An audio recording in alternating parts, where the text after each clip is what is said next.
bask in the glory. Every other weekend there's a cognac story. Before we give a toast, better make sure they pour me another glass and put it in the air for the time that passed. I said bask in the glory.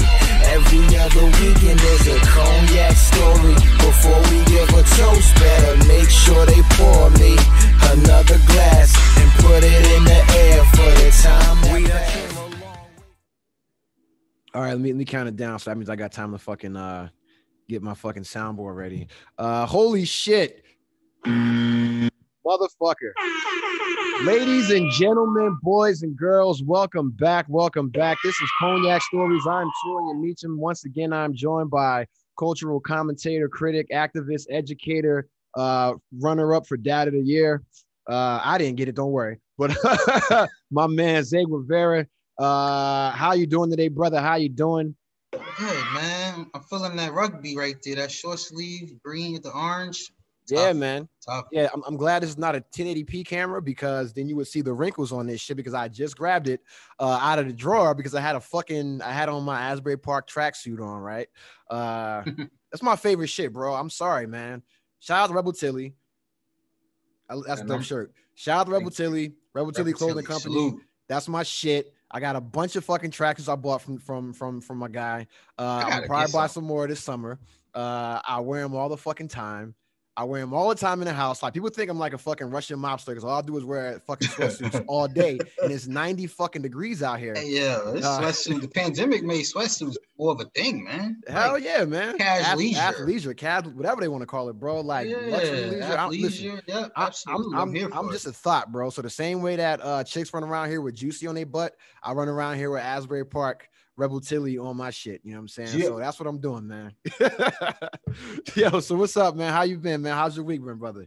Been great, man. I've been enjoying my summer, man. I've been enjoying like this teacher life, even though I still got a little side hustle, but just enjoying my days, man. That's what's up, man. I saw you was out here in Chocolate City, man, in DC, man. How was that, brother? It was cool, man. I get to make it to DC, but we went to. It was good, man. Spend time with family. I love the DMV area, bro. Mm-hmm. Like, I am so envious of you living down there. Another one of my good friends, man. I just love the options and the company that you have access to. Like, I think that is so. Yeah. A lot of fuckery down there, though. Oh, I do follow Washington DC. I think Scoops and shit. I follow like some wild Instagrams. A lot of fuckery down there still, but other than that, I like it. Like, I saw someone on the metro, dude walking on the track the other day. Cause all type of delay. They wild out here, man. They do that shit, bro. Like, motherfuckers be on the track on the metro, like filming themselves smacking off, bro. You know what I'm saying? Like, yeah, man, and like putting it on like OnlyFans and Twitter and shit, man. There's some wild people out here, and it's not just males, females doing it too, man. How do they find the empty train to do that shit? I don't fucking know, bro. You know what I'm saying? And then why is no one snitching? That's why we got to make this snitching shit cool, man. Maybe 6ix9ine was on to something, bro. Because if you fucking see something, God damn it, say something. And if you happen to be watching the OnlyFans and somebody's whacking their shit on the metro in DC, report them, man. I don't want to sit in that seat. Or you might be you that sit in that seat. I'm thinking it's like a little mayonnaise or something. You know what I mean? Nah, that's man AIDS, bro. That's the fuck that shit is, man. I'm good, bro. Yo, shout out to all the fucking perverts, man. Yep. Some wild boys, man. Well, yo, I told you, man. I had to like delay last week's podcast and shit. Because I had like another near. Yo, bro, you ever seen The Happening with Mark Wahlberg? No, I can't say. Yo, it was a great fucking movie. It's about the Earth trying to kill humans using plants. Whoa, right? What? Huh? You said using what? Plants, bro. So like plants are like passing along like plant fucking, because plants can alter like their fucking pollen and DNA and shit like that, and they can just do whatever, right? That's why we're able to manipulate plants so easily, right? So the plants just said, yo, humans are a fucking virus. We got to kill y'all people, right? So the plants made a pollen that they're spreading out, the earth, right? And they're just killing people and making them go crazy, and people don't know why, and they figure it out, right? And then it just stops all of a sudden. But that's what happened to me, right? So I want to say like on Thursday, I came down with like a case of like acute rhinitis. And what that is just like a fucking allergic reaction, like severe stuffy nose, puffy eyes, sinuses clogged, like shit, headache, body ache, all that shit, right? And I'm hypochondriac, so I'm panicking. I'm like, oh shit, I got that fucking Delta and that Lambda, bro. Yeah, you went I'm like, I got the whole COVID fraternity, bro, even though I'm already good from that shit, right? And I'm like, yo, I got this shit somehow. I just stay in the house. I don't go nowhere, right? And I'm like suffering all week, bro, all from like Thursday to fucking Sunday, like barely breathe, no fucking sleep. Mind you, I still got my daughter, still got college, I got to do and shit like that. And I'm doing all this fucking research, right? And before we even go to that shit, me being sick, I got to tell you a story, man. Story time, let's go. I showed a dude my asshole. What? So here's the story. Was it a doctor? Yeah, it was a doctor. No, he's an EMT. It was an EMT, bro. Damn, bro. Well, that's acceptable. This is acceptable. Go on. No, here's what happened, right? So, like the other week after I did the last podcast, I'm in the crib chilling. You know, I'm smoking a little something, right? A little marijuana, a little devil's lettuce. I'm eating, right? I'm eating and drinking like water and soup, right? Because I'm on a diet and shit. So I'm eating healthy and shit, drinking all this green shit. I'm eating soup, right? I ate a whole pizza that day. I was fucking baked, right? So I ate it. It was like a fucking healthy pizza, bro. Like some fucking cauliflower shit. I ate a whole pizza. Okay. Right. And then I'm like, yo, I'm still hungry, right? I go eat I make like some homemade ramen, cut the vegetables up, you know what I'm saying? Chicken, shrimp, all this shit, right? I eat that, right? And I'm sitting down. It's like 8 o'clock at night, bro. Sitting in the living room watching TV. I'm like, damn, I don't feel good, right? Never been bloated before in my life. None of this shit, right? And this is directly related to why I cannot smoke marijuana anymore. And it's not a being high thing, right? And so when I'm smoking and eating and shit like that, I didn't know you're not supposed to mix certain foods with THC, right? Really? That's something I learned. All right. So there's 8 years old and I learned spices that you can eat that have an adverse reaction with THC and makes sense. And so I ended up calling the EMTs because I felt like my fucking insides were melting. Right. Like imagine you feel like, because there's like a layer of skin under your skin, right, in between your muscles. Yeah. And like when you have like an allergic reaction, your body releases histamines, right? And so that's why you get the puffiness and swelling. Not trying to give motherfuckers a health lesson, but I am a med student right now until I changed schools and fell out. But what it is that I felt like it was like I just felt like puffy as fuck, and it felt watery, bro. I felt like my insides were melting. Now the way the human body is set up, that can't happen, right? And in my head, right, because I'm a little high and my decision making is impaired, I'm like, what if I ate too much and instead of throwing up, somehow it just leaked out my stomach, right? Impossible. It's impossible, right? Also, that's what I'm thinking. But pain comes with that. I'm not in pain. I just got a little bit of gas, right? From eating a bunch of pizza and fucking soup, right? I'm not even full. That's the worst part. You know what I'm saying? I just feel weird as fuck. So I call my boys, bro. So my niggas, you know, I'm fucking Mike, Gordon, fucking Nuff, all these niggas, right? I'm on Instagram, chat with these niggas, and the EMTs pull up, right? And I told them like, "Lo, I'm like freaking out right now because I think I think something's wrong, but I don't know." So I wanted them to be on this shit with me. So if these niggas come through my door, try to say I'm crazy, right? I got witnesses. You know what I'm saying? Because I'm on FaceTime with my boys. And so the ambulance come in and they're like, "Hey, is everything okay?" I'm like, "Yo, this is the scenario. I just ate a bunch of food. I know this sounds crazy, but this is what I feel like." You know what I'm saying? They're like, "Yeah." And I'm like, "I know it sounds insane, but this is how I feel." Like, "All right, we're going to take your vitals." And they're like, "We're going to take your vitals. We're going to take your vitals, your blood pressure, all that kind of shit." And you know, and they came in. I'm still on IG or live with my boys and shit. And I'm just sitting here normal as fuck. They come in, they take my blood pressure, all that shit. They're like, "Yo, your shit's fine, bro. Blood pressure, heart rate, all this shit." I mean, I work out. So like, "Yo, like, what's wrong with you?" And I'm like, "Yo, this is what happened. This is how I feel." And they're like, "Well, if this shit continues, call us back. We'll come check on you." Right? The whole evolution took like 5 minutes, dog. They came in, took my shit, and they're like, "Yo, you seem fine." Right? "You seem fine." That's it. And they left, right? Hour later goes by.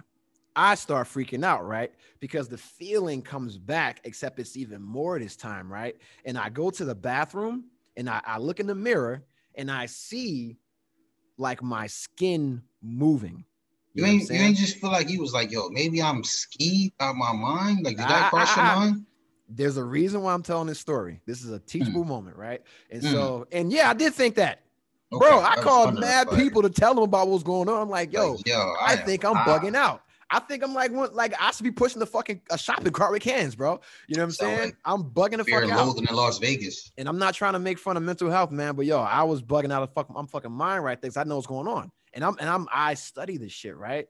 And so I call the ambulance back, right? And like my fucking skin at this point, like my skin is like I got like goosebumps and shit, like hives, but the ambulance didn't see this, right? Like my fucking shit is all like fucking like moist and like what the fuck clammy and shit. Yeah, like all that kind of shit. And so the ambulance come back, they come in, they're like, yo, we just came here. It was a different team this time. They're like, we just came here an hour ago. They took your vitals, you seem fine. They're like, yo, just come to the ambulance downstairs and we'll talk, right? I'm like, all right, bet. So I pack a bag, bro. And I'm like, yo, let me grab my stuff. I got a whole bag already packed. You know what I'm saying? Call baby moms and everything, was like, yo, listen, I might not be here tomorrow because I might be in the hospital because I think I got a stomach issue or something like that. You know what I'm saying? This shit just feels weird. I don't know what it is. I called, the ambulance that came here. I'm talking right now. Right. So I go downstairs to the ambulance, right? It's at this point, it's like 9:30, still early. So people are like around outside my building and just watching me go into this ambulance, right? EMT, mad cool, right? Tells his partner to wait outside. I go in the ambulance. He goes in. He's like, hey, man, what's wrong? And I said, yo, bro, ran through the whole story about like seeing my skin move. You know what I'm saying? And I'm like, hey, man, can you do me a favor and just look for a second, right? I need to show you what I saw, right? And he's like, all right, go ahead. And now I didn't tell this motherfucker exactly what part of my body I looked at, because when I went to the bathroom and saw my skin moving, it was because I felt the swelling was like pulsating, right? So this was some real shit that was happening. The swelling was pulsating from this allergic reaction. I never had the only allergic reaction I ever had was to hemp, right? And so, and myself and my allergist, we thought we had it figured out, right? So we didn't expect this shit to come in a different form. And so when I went to the bathroom and I saw what was going on, I had turned around and pulled my pants down. And so I'm looking at my leg, like from my waist down to my, down to my ankles, right? And I'm like, yeah, this shit is weird, because it's like, I can feel the puffiness, bro. Like if you had like an infection or something like that, I can feel the swelling. Almost like, what's that shit? Gout, but not as puffy, And so the EMT is like, all right, show me what you saw. So I turned around and I pulled my fucking pants down and my drawers, right? And I show him, and I bend over and I show him my ass, right? And my legs. And I'm like, there's something wrong. Tell me what you see. And he said, I see your asshole. And at that point, yeah. And at that point, oh, he's hilarious. I'm bent over looking at this man in between my legs. And we make eye contact. Like you a center here quarterback, huh? We make eye contact at this point. And that's when I realized I'm fucked up. You know what I'm saying? And not that I'm fucked up, that I'm high. It's the fact that I just showed my asshole to a man for something that's not a medical emergency. You know what I'm saying? And I also didn't get this man's consent, because he didn't know what the fuck I was going to show him. So I just Me Too'd this motherfucker, bro. And then I'm like, you know what? I'm okay, bro. I'm okay. And he's like, you sure? I'm like, you know what? I'm all right, bro. I'm all right. And he's like, okay. I go back upstairs. I go to sleep, right? Wake up the next morning, everything cool. So I don't think nothing of them. Like, maybe I just smoked too much weed that day, right? Chalk it up as that. A week later comes by, right? And let me tell you, I didn't even smoke, right? Yeah, I was about to say that. Like, a week later, you ain't smoked the whole week? No, it was simply having, because I was planning on doing it like this weekend, right? So I start like, taking shit out the packages, chopping shit up, grinding and things like that. And you're releasing all these aromatics and pollen into the air. And then immediately, everything swells up, bro. I'm talking about all this, dog. I couldn't breathe for like 3 days. Eyes watering, puffing, and shit like that. I don't know what the fuck's going on. And then I finally got to go I got to talk to my allergist on a Sunday of all things. And she said, yo, we can't do a pinprick test or like a blood test for the allergic reaction to THC because we ain't got the money for it. But she was like, you can. So go home and take some fucking weed and rub it on your skin. Like, not the good shit that you normally smoke, but the shit that's making you fucked up, right? or instead of making you react, it was like a little more pollinated, right? Different strain that I was fucking with. And then she said, grab some of the shit, like some of the keef, and just smell it and see what happens. And as soon as she said that, right? But I had the Zyrtec, and I had the Allegra, the Zyrtec, the fucking nasal sprays and shit, so I was good. And then she was like, yeah, you're allergic to this shit now. And you never knew because you never smoked for 20 years. You know what I'm saying? And then you did it when you got out, and she said that's normal as fuck. That's like if you never drank milk and then you decide to be 38 years old and start drinking milk. Guess what? You're not going to take it. You know what I'm saying? And I'm like, God damn. This is like the nerd that can't play gymnast adult version shit I've ever seen. Yo, let me tell you, I had such a good weed run, bro. You know what I'm saying? I was like Kiss, man. I had such a great weed run, bro. And then and now it's over. But I was already planning on stopping everything in January, smoking and drinking. And now it's just like, oh, it happened to like it literally coincided with like my daughter's first birthday. So I'm like, you know what? Maybe it's a fucking sign, bro. You know what I'm saying? I mean, you know, maybe it's a sign. Yeah, like they said, like, you know, like the alchemists, you gotta pay attention to the omens. Yeah, and it was just like, it's like we have to listen to our bodies. And I'm talking about Alex, and she's like, yeah, she was like, what it was that your body was releasing so much histamine that you had swelling going on, and what you were seeing was actually right. So when people have allergic reactions to like shellfish or peanuts, things like that, that's what happens. Like I took some and put it on my neck, and I got a fucking I got contact dermatitis, acute rhinitis, and then some other shit like no shit diagnosis can't. So and it's just the pollen, so I can still, you know, smoke like a vape or something like that. I can still do edibles, but I'm going to listen to my body and shut it down.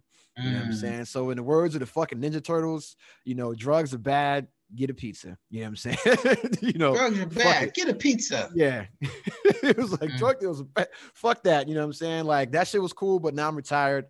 And then in January, I'll probably stop drinking, you know, but until then, you know, I'll stick with the brown liquor, man. And that was my past like fucking 10 days, bro. Was damn near killing myself from an allergic reaction, showing my asshole to a fucking dude against his fucking will, without his permission. He's scarred for life. You know what I'm saying? And then, and then dealing with all the fallout from that shit, you know, like trying to just survive in the city where the skinny niggas die, man. So that was my fucking week and a half. Did you feel isolated because you're down there with just the mother of your daughter and like no family? Did you feel like, yo, this is crazy? Were you worried about like your long-term health? Yes, I was worried about dying in this apartment. I was worried about dying in this apartment and no one finding me. Until Monday, until like my child's mom comes to drop her off and can't get a hold of me. You know what I'm saying? And I was like, because I'm like, it's an allergy, and I don't like, I don't fuck around with that. I got friends that can't do shellfish. They can't do like they get in the same room as a peanut. Motherfucker is going to cardiac arrest. You know what I'm saying? Yeah. And it's like keep them on fucking EpiPen on them. Yeah, and it's like, damn, now I gotta fucking, you know, and now it's like, damn, I'm gonna see my lame and shit be all fucking straight edge and corny. You know what I'm saying? So fuck that, you grown. Oh yeah, nah, but that's what the fuck that shit was, man. And you know, and that's why drugs are bad, man. And you know what?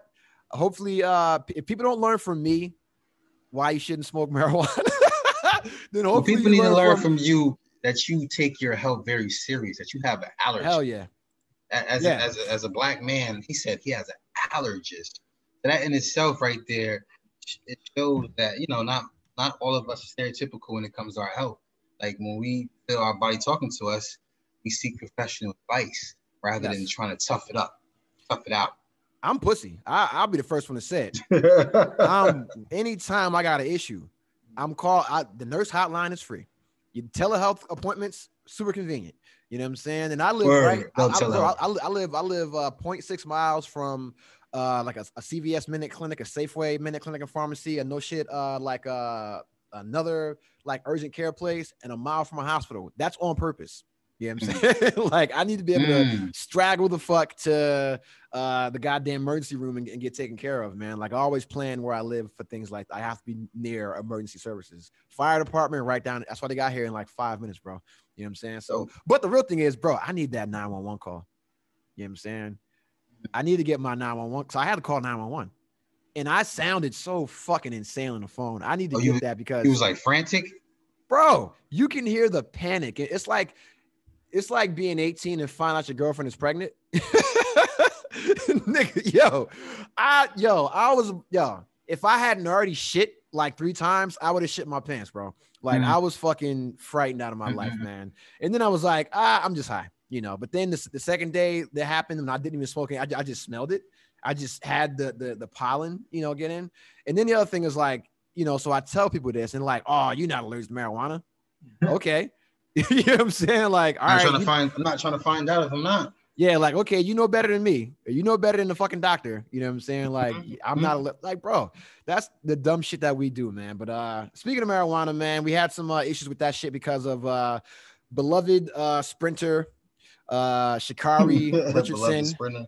Beloved sprinter Sha'Carri Richardson was banned from the Olympic Games, which she wasn't. Her time from the 100 was disqualified, and she had a 30-day suspension. But then she didn't make the relay team because they decided to go with some other people that didn't smoke marijuana. And now the internet, specifically Black internet, Black Twitter, Black social media is they're going insane right now. You would think people are more upset in the Black community about the Sha'Carri Richardson shit than they were about the goddamn Capitol insurrection. That's just me. Motherfuckers are more upset about Sha'Carri fucking Richardson than they are about goddamn voting rights.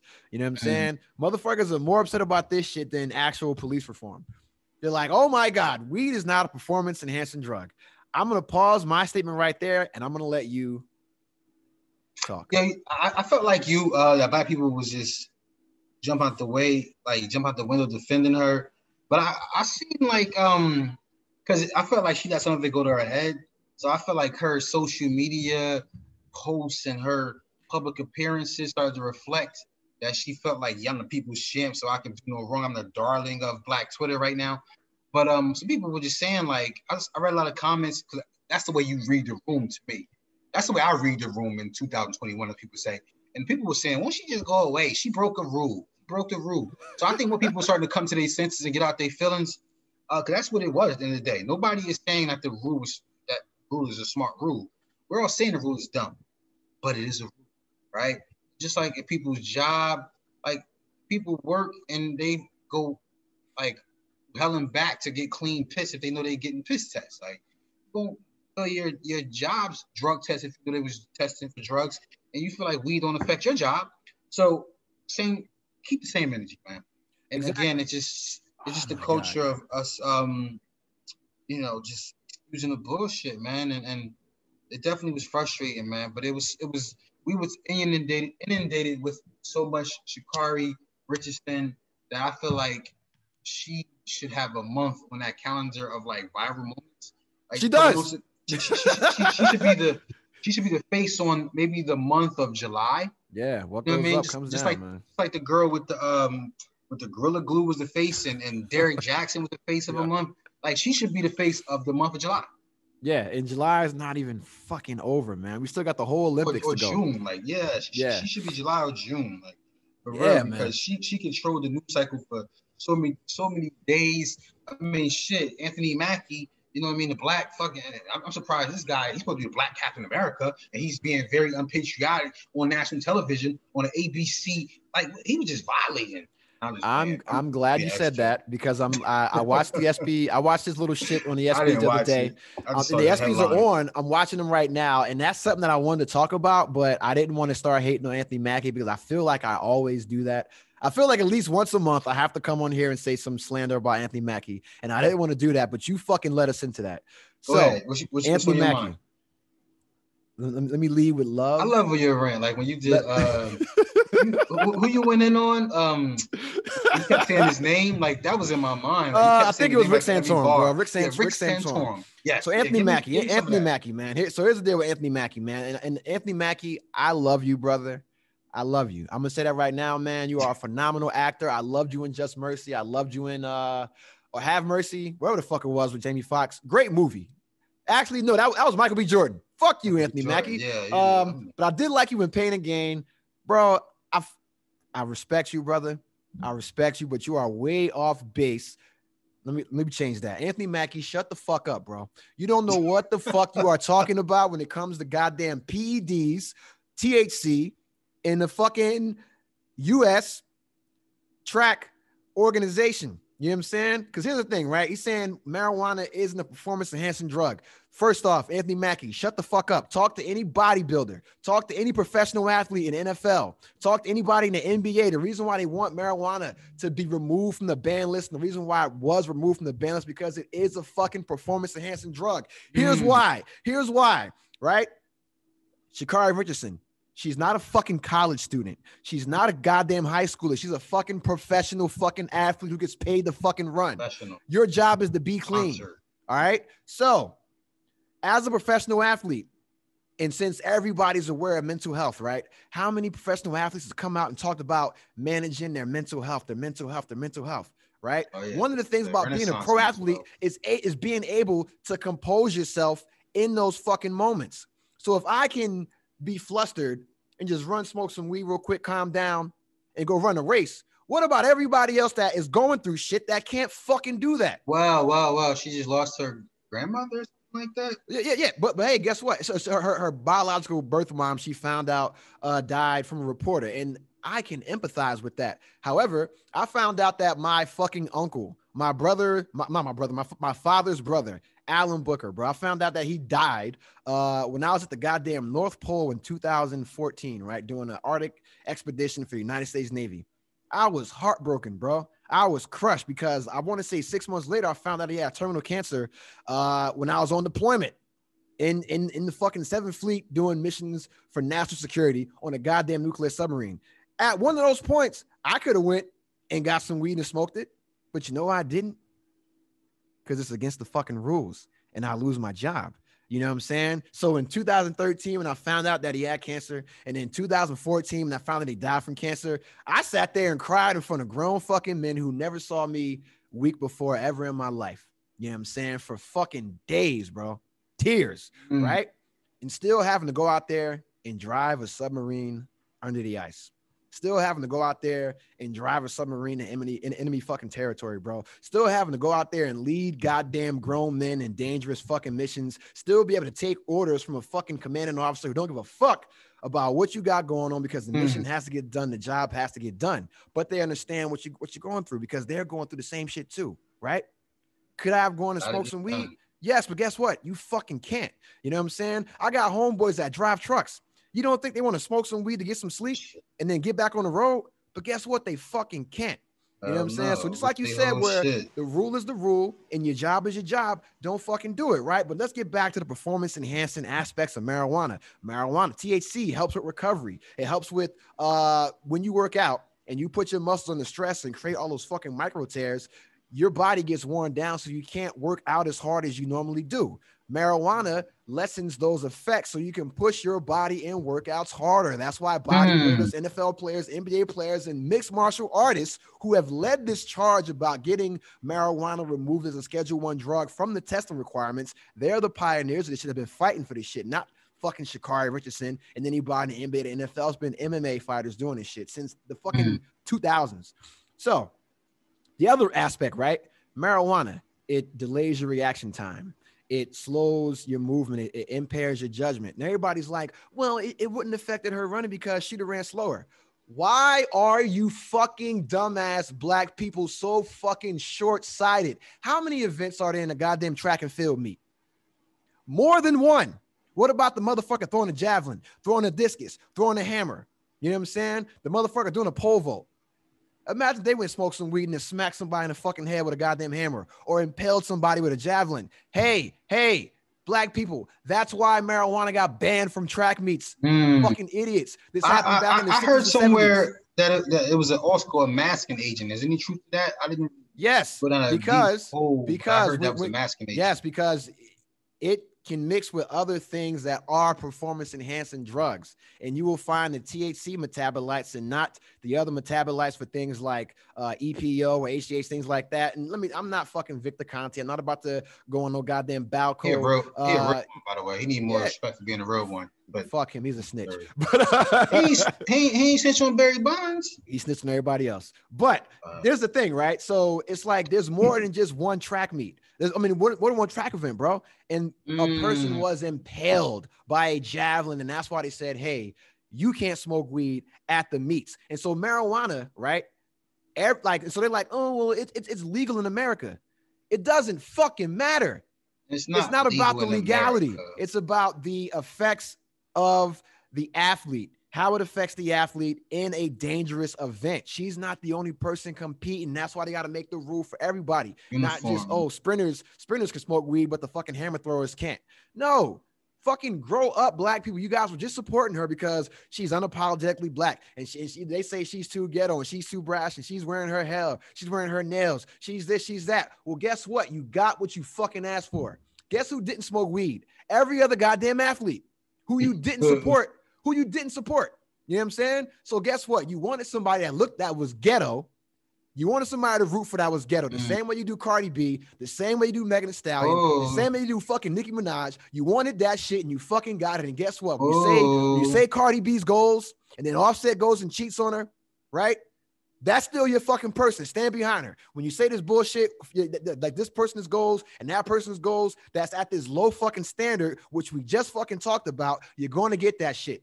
All right? So, hey, guess what? You motherfuckers, when white folks say you guys play the victims, that's what you're doing right now with this whole Sha'Carri Richardson shit. You motherfuckers are playing victim. Everybody else followed the fucking rules, right?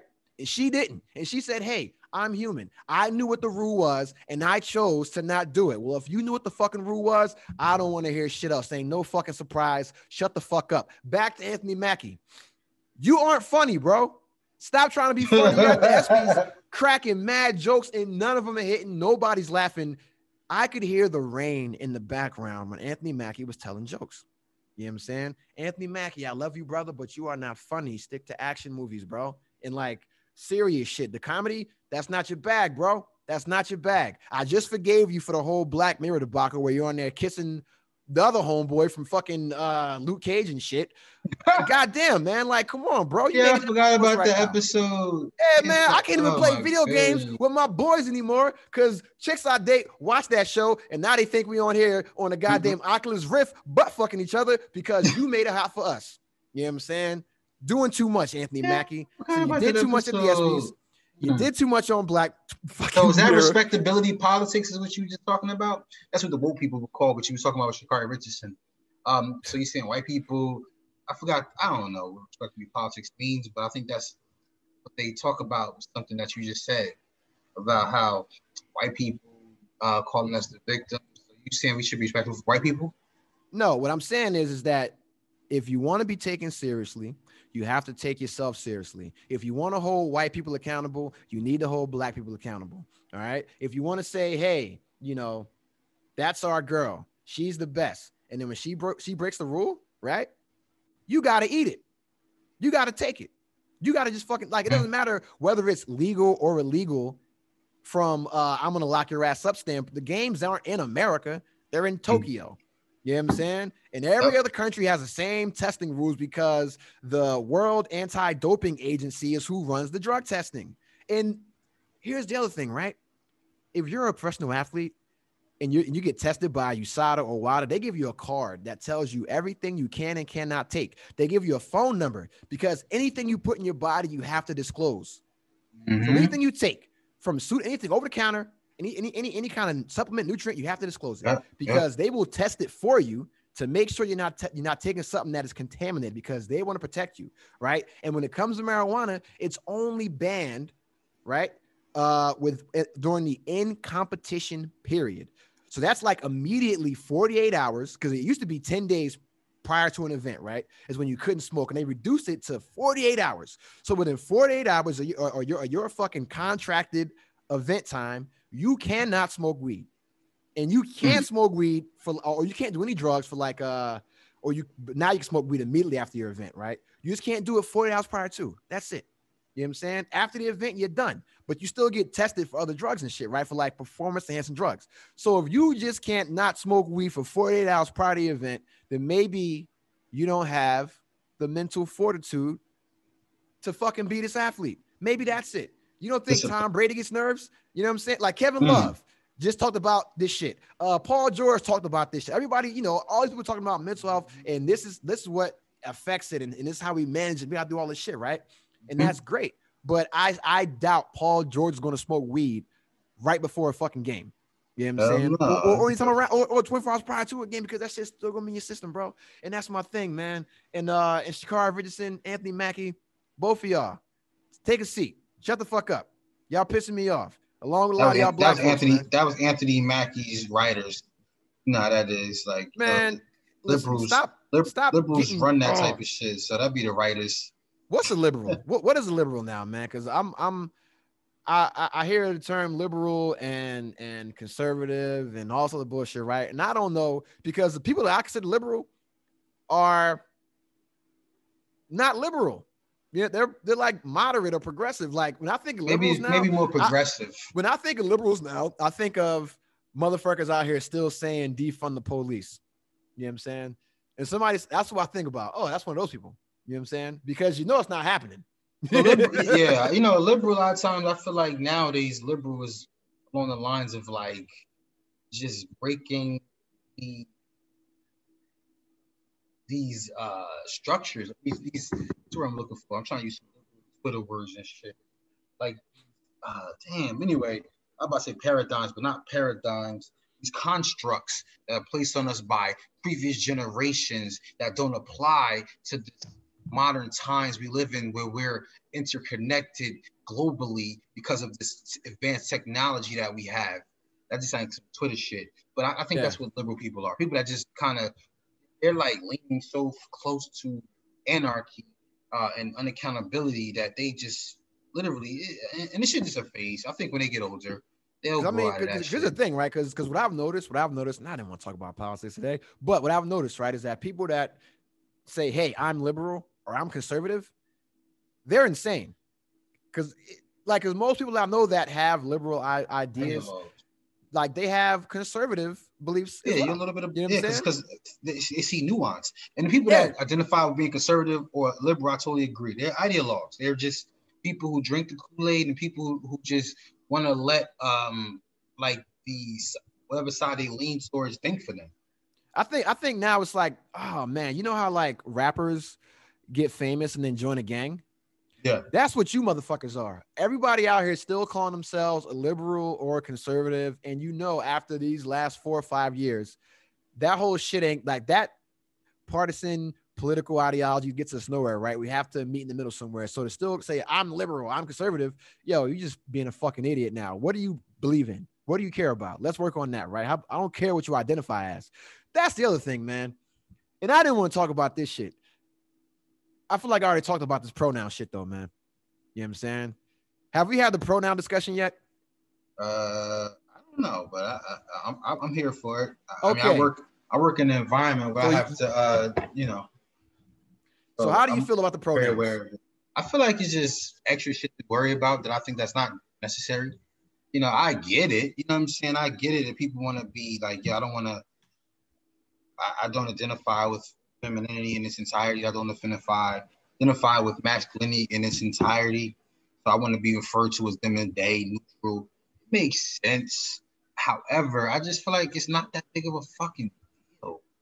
Like, I never thought for a minute when someone said him right there, like, yeah, you're right, I'm him. You know what I'm saying? I do man shit. Like, I never thought of, like, it just never mattered to me that much. And I don't know, maybe I just feel like it's just symptoms of a society that has everything we need. Our necessities are so overly met that we look for shit to cause us type of stress or need to work. Yeah, like, I'm reading this book about The End Is Near, Dan Carlin, and I really think that like we come up with shit because our bare necessities, our primal needs are so met that we figure out new shit to worry about. Like, that's just first world problems just to Super something up. first world problem. First world problem. I think it's bullshit, but I have to respect it. So yeah. I mean, for me, here's the thing, right? Like, if you want to be addressed as he, she, they, whatever you want to be addressed at, yeah, that's cool. I'm fine with that, bro. If you want me to call you whatever, I'll do that. I don't care. My issue is don't tell me that I have to tell you what my pronouns are. Like, could you put that in your Zoom display name? That's what the fuck I'm talking about, because we had to do these goddamn introductions in fucking college, and because it's all virtual now still, you got to fucking, they like, well, put your pronouns in your in your like introductory bio. No. I ignore that shit. I'm like, no. I'm like, I'm not doing that shit, because first off, my name is my name, motherfucker. I'm like goddamn Marlo, bitch. It's a fucking brand. Blue Magic, Torian fucking Meacham. That's my name. I don't care if you call me he, she, they, whatever. Call me by my fucking name. Call me by my name. Or just like The Weeknd said, call out my name. so they kind of like, they were specific. Like they just said a general statement. No, they said you have to put your pronouns in there. And I did not put my pronouns, and they took points off. Really? And then other kids, like other little fucking 18-year-old kids, asked why. And I said, no, that's it. You don't, bro. And that's the other thing, right? You motherfuckers ain't worth my opinion, bro. You're not worth my thoughts. You're not worth engaging in conversation. I don't have to explain shit to you motherfuckers. You know what I'm saying? So if you ask me to put some pronouns and I say no, that's the answer. Suck my dick. You know what I'm saying? That's it. You told me what you want to be called. I told you what I want to be called. If I'm respecting your shit, respect mine. I'm not disrespecting you by saying I don't use pronouns. Nigga, I got a fucking name. You know what I'm saying? Call me by my name. That's it. And then here's the other thing, right? There is no scenario where they would ever have to use my pronouns, because these are all asynchronous classes. You know what I mean? It's all online. So we never have to interact in a situation where these motherfuckers would ever have to use my pronouns. You know what I'm saying? And that's what I'm talking about, bro. And that's just more bullshit, man. And goddamn, like motherfuckers are going too far with shit. Like people like they have gone so far with this shit is that I start to look at some of these whack jobs like, you know what? You got a point.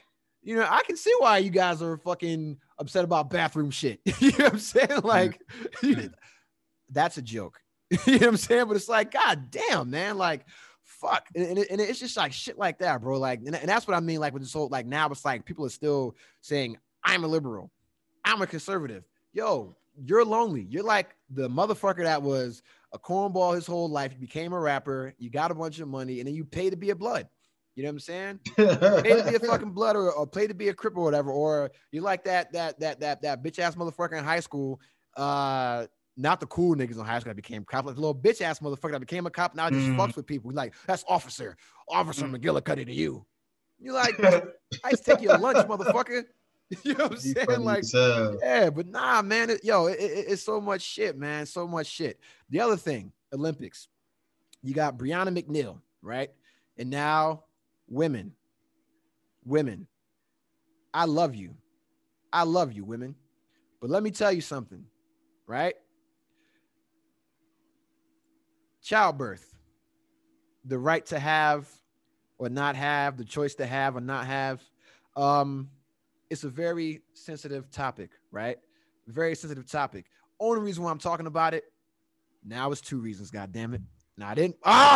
So now it's 2 reasons, right? So now you got Olympic hurdler, Brianna McNeil loses an appeal of a 5-year suspension for violating anti-doping policies. And what did the blacks on Twitter say? They said this was racist. They said this was anti-woman, right? Because she lied about getting an abortion and then lied about when she got the abortion and then lied on the documents that she had to submit to the United States anti-doping agency about when she got the abortion, because she missed a bunch of fucking drug tests. She missed a bunch of mandatory drug tests. They don't play that shit. Exactly. And so she went and falsified fucking documents saying that she had an abortion at a certain time when she actually didn't have an abortion at a certain time. And now the whole thing was that they were saying, oh, well, she was forced to disclose that she had an abortion. No, the fuck you weren't. You were forced to disclose. Why the fuck, when the testers came to your door, you didn't answer your door when you were home several times. And they knew you were home. You know what I'm saying? Because you have to tell your location. Right. And that's the thing. And then when they said, hey, where were you? She lied on official documentation that determines whether you can run or not, whether you're clean or not as an athlete. And everybody's like, that's anti-woman. That's anti-black. They're trying to stop black women from competing. Bitch, you shouldn't have got pregnant. How about that? I'm sorry. That sounds fucked up. You're a pro athlete. Get an IUD. Get on the pill. Don't let a nigga shoot the club up. 1,000,001 options, right? But don't try to sell me your abortion as a valid reason to falsify documents on a drug test. All right. That's my opinion on that. Do you have an alternate take or anything else? Honestly, I'm not really too caught up on this story. Like this, I'm looking at the date. So this is really kind of old. I be sometimes ignoring some of this shit because like when it's like a clear violation of a rule, I'm like, all right, it's a violation of a rule. It's not a violation of a law where like the government enforcing something that's unconstitutional. This is a private entity enforcing something that they hold everyone accountable for, and people expecting exceptions to be made for them. That just don't sit well with me. So I can't. So just off of that principle alone, I can't ride with it. You know what I'm saying? Exactly. So, exactly. And it's cut and dry. It's like, yo, hey, don't lie on this form. Don't smoke weed. Follow. You got like what, 92 other countries. I think 79 of them compete in the Olympics, right?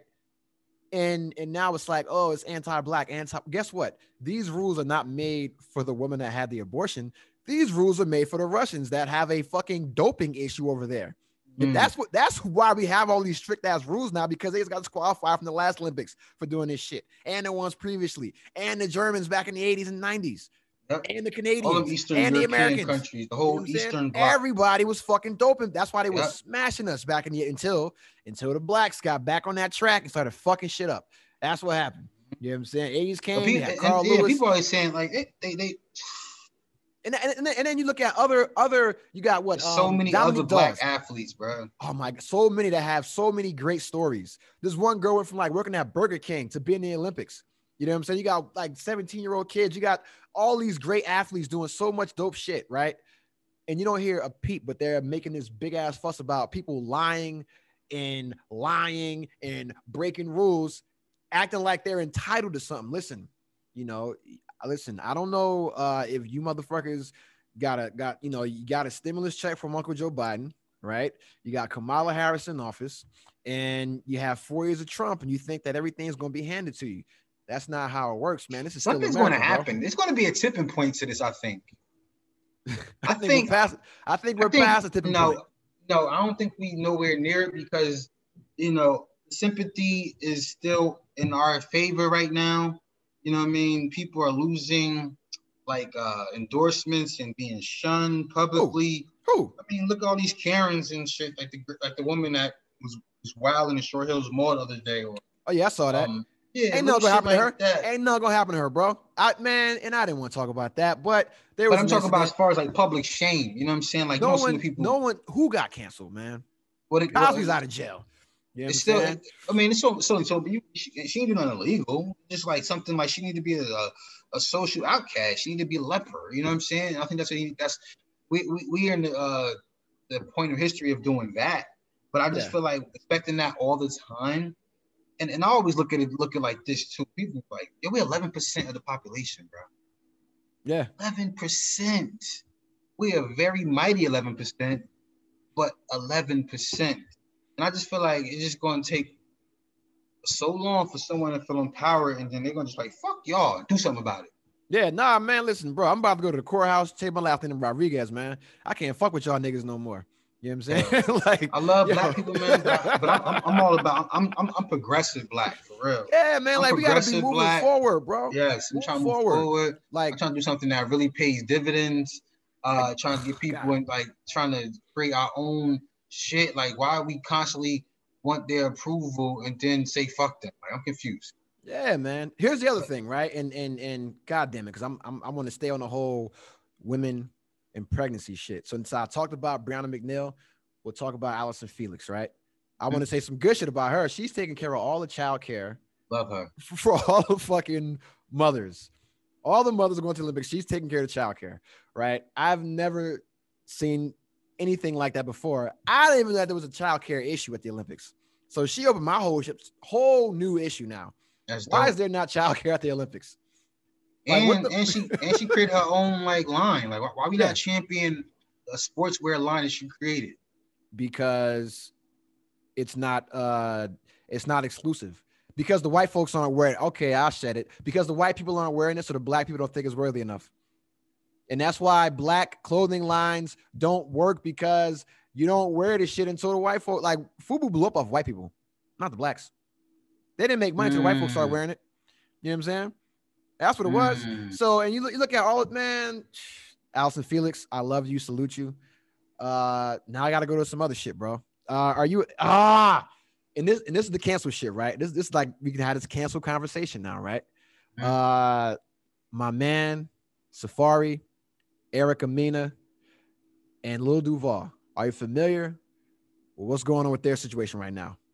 Didn't she make like a comment about postpartum or some shit like that? And Duval like be like a little joke or a comment and like they thought he was insensitive.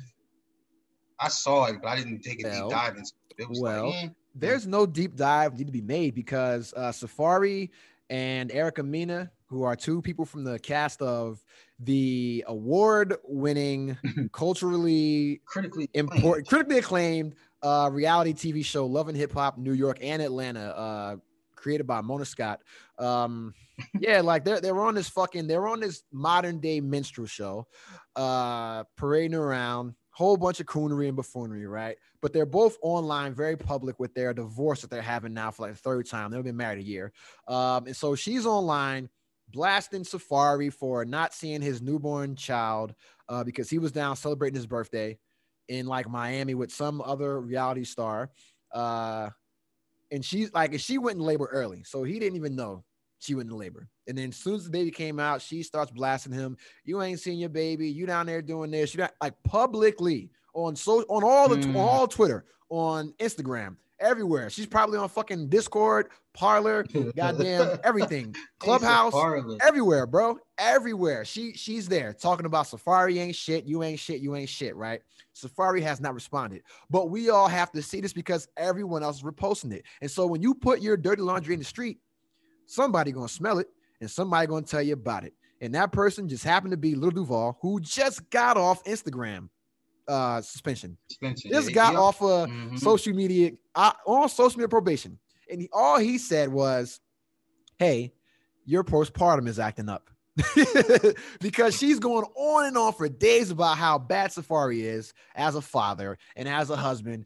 Bitch, you chose him on TV, married this nigga. You know what I'm saying? And after he went through all the bullshit and you went through all your bullshit, y'all still got back together and still those bullshit publicly, right? So if you're going to say all your shit publicly, and then Lil Duval made one comment based on something that you said, your postpartum is acting up, because we know that postpartum does make women act irrationally because there's a huge hormone imbalance. This is documented shit. I'm not making it up. You want to say I'm anti-women? Eat my ass. Because the EMT almost did when I showed it to him. You know what I'm saying? So that's a callback, right? And so it's like, yo, fuck it, man. You know, and it's like, yo, you can't be mad at Lil Duval when you putting that shit out there. Now women are saying Lil Duval hates women. He should be canceled. He hates black women. Listen, it's your fucking postpartum, because you get pregnant. You know you're going to get postpartum. It's a natural thing. You had a huge hormone dump. And if you got other factors like a reality TV show and a reality TV star husband who you're getting separated from, who's down there smashing one of your co-stars, you are going to be agitated, irritable, probably not your normal self. So if you have a little bit of postpartum, it's going to be a whole big issue now. And that's what it seems to be happening, right? And then he made a comment about it, and now he's the worst man in the world. Your thoughts on that? Lil Duval going to Duval. He don't give a fuck. He been through so many of these situations. He always shook that shit off. People He is just a moved on. human cockroach. Like he don't give a that's not an fuck. insult. And he's aware of it. He like Mhm. like one of my favorite things he says is, "What y'all niggas mad about today?" Yeah, Like, exactly. Like what y'all mad about today? Because that's literally what it is. Like they'll be on his ass until something else like draws their attention, and they're gonna forget about it, and they're gonna realize like it's not that serious. We on this shit now.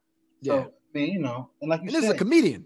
exactly, a comedian. Comedians supposed to be truth tellers of our society, the last truth tellers of society. But I don't know, man.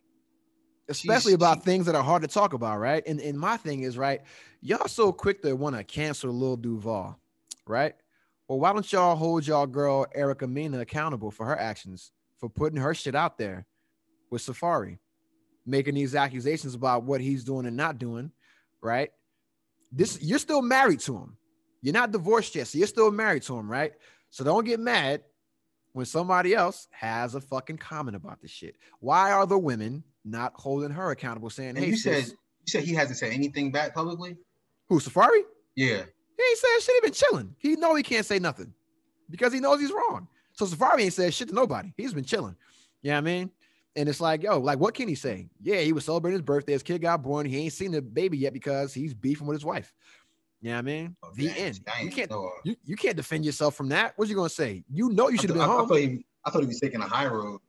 Nah, you just take the silent road. The best response is no response and shit like that, because that's what they want is a response. You know, my thing is so like, they can pick that apart. Exactly, man. Exactly. And that's all you see, man. The same reason why you got women trying to turn Dr. Umar and Kevin Samuels against each other and shit like that. It's like them motherfuckers say the same thing. And just one person calls you queen and Cocoa Butter Goddess, and the other one calls you a 5. You know what I'm saying? Like, that's the difference. They both say essentially the same shit. You know what I mean? Like, let's not get that shit twisted, man. Yeah, man. But yo, listen, man. Shout out to the Olympics. I'm looking forward to this shit. I'm looking forward to it. I love the Olympics. I love it. You watching the basketball team? Oh man, I ain't watching it, but I am peeping the blowback from their losses. These fucking losers. Yo, hey man. Russell was put up, but hey, I mean, these games don't count. These games don't count. So, you know what I mean? We shoot the bell, but it's kind of crazy when you got Kevin Durant on the team and, and Damian Lillard, and you lose. Like, I mean, that makes sense. Here's the real question: which one of those guys are winners? Answer that question. But it ain't about being a winner on the Olympics. Like, you got the best talent. Like basketball. Who's a winner? Is a winner with Kevin Durant. I mean, he got 2 championships. With who? Golden State. With Steph and Clay and Draymond. But who's a winner? You said winner. Like, you didn't say anything about the way how they won. Not a nigga that was just there. You know what I mean? And I'm not going to take away from Kevin Durant. But he was I'm not going to take MVP away also. So because you had Steph and Clay and fucking Draymond. I know, but so you changing the definition of a winner based off of, like, you didn't say that at first. Okay. How about this question? Who's a leader that wins on that team? Oh. And I asked that question, right? When I say a winner, I mean like somebody that consistently wins. Kevin Durant got 2 championships. Besides that, he didn't win an NCAA championship, and he didn't win anything in the NBA outside of Steph, because we just saw when he had a fucking dream team, his New Jersey Nets team is better than the Olympic team. Fam. He was hurt. They was hurt? He was hurt. So here is the Olympic team.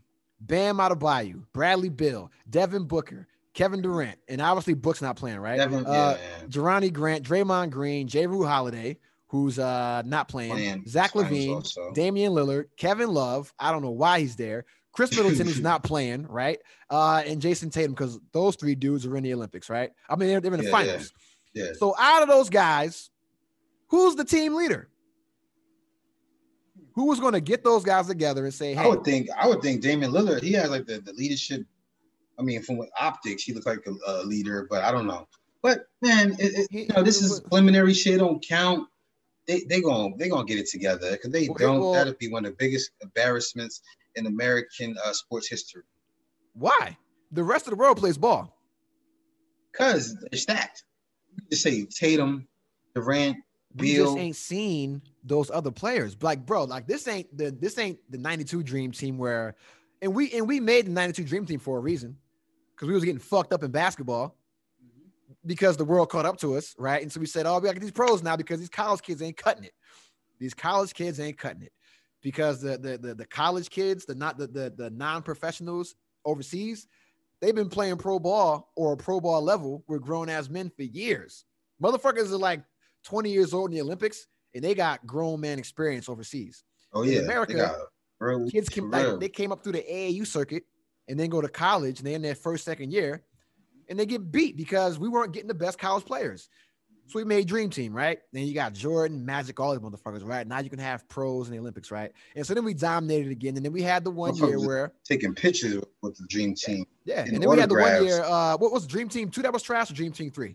Nah, Dream Team 3, I think. Yeah, that was trash. And then we said, okay, let's put the real guys back in. We got them back in, right? And then we started winning again.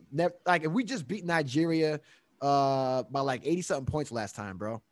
And everybody was like, oh, yeah, America, Nigeria sucks, right? And they came back and they beat us. And then Australia came back and they beat us, right? Because they have pro fucking leagues and they have professional level players that we just haven't seen. But guess what the difference is between our guys and their guys? They play together also. Like, they play together. They play together. They and got camaraderie. And they got a closer three-point line. And they no ego. No ego. True. Close to 3-point line, no ego, and they play together. Because here's the thing, right? Do you really think anybody on the Dream Team is playing for the pride of their country? Is playing for like national pride? What it's really about? I don't think any of them are. Kevin Love. Say. Kevin Love is playing because he had to be the token white guy on the team. He is the Christian Laettner to run his team right now. Kevin Love did not have a season statistically that should have qualified him for the Dream Team. I feel like I went on the Kevin Love rant like the last podcast where I was supposed to, because he has not played more than 35, 40 games in the past 4 fucking years. There is no reason for Kevin Love to be on the Dream Team other than the fact that he is a white guy. You know what I'm saying? And I'm not saying that a white guy shouldn't be on the team. You should probably have about 4 of them on the team right now, because there's a bunch of them right now that can fucking ball that we don't have on the team. What, American white guys? Who? Motherfucker from Miami. My man that everybody was dick riding. Old boy that was like fucking everybody in the playoffs. Hero? Tyler Hero. You know what I'm saying? Man, he was 2 years old now with that shit. He was balling the year before last. That was last year. That was this year. Last year, whatever. No, that you was got the him. bubble. Hold on. You got oh my God. Why they gotta be somebody young and why they gotta be a superstar, bro? Just you gotta get team players, dog. Team play. My man from Duncan Robinson, bro, from the 76ers. That motherfucker can ball. He shot the goddamn lights out. Why is he not on the team? He's a shooter. And that's the problem, that we don't have any no shit 3-point shooter besides Dame. Redick, maybe. Bro, Redick should be on a goddamn team every fucking year. Redick should be on the Olympic team every 4 fucking years, bro. And he I hear his interviews. I like JJ Redick. And that's what I'm saying. So if we're going to make this fucking Olympic basketball team, we need to put some high quality, high caliber white guys on the team and not just Kevin Love. It's going to fall back on whoever's like the GM of the shit. Yeah, who's the coach, bro? Like, well, the coach is Greg Popovich, but who put him together? Yo, bro, Greg Popovich always has some dope ass white dudes on the team, bro. Greg Popovich always has some dope white dudes on the team, man. And why the fuck he ain't got none this year, bro? You know what I mean? Kevin Love ain't it. He ain't played enough games. It's gonna be interesting how it plays out, man, because there's definitely some stars, like superstars in each country.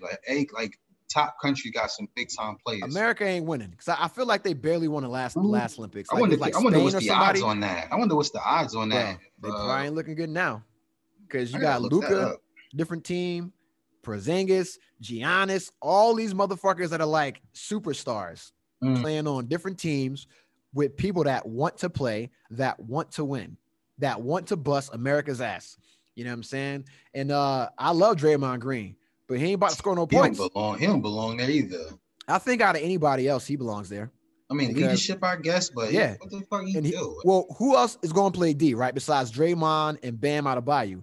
Not Dame, not Devin Booker, not Bradley Beal, you know, KD, if he doesn't got to score 40 fucking points a game, you know what I'm saying? Not Kevin Love. So who's going to play D? They got no shooters. They got a bunch of fucking stars. Who's going to guard a center, bro? Who's going to guard motherfucking Greek Freak and his 3 fucking brothers or his 2 brothers when they are clogging up the fucking lane? You know what I'm saying? Who's going to stop them? Damn, I forgot about it. Yeah, it's gonna be interesting. Greek Freak got 3, like they not about to play for like, bro.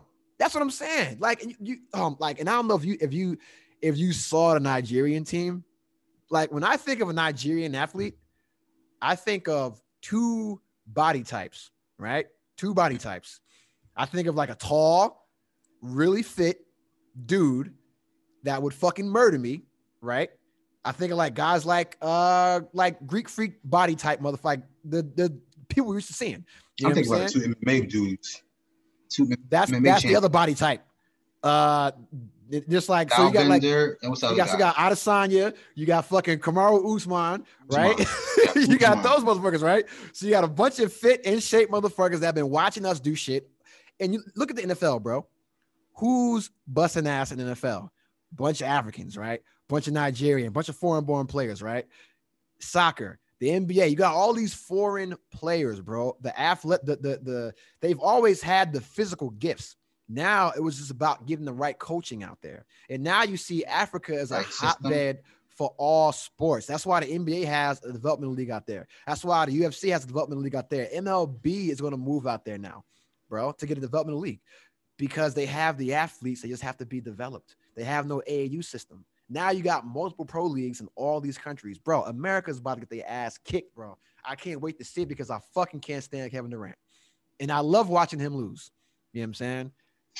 I love watching him lose. That's just me. I don't like him at all. You know what I'm saying?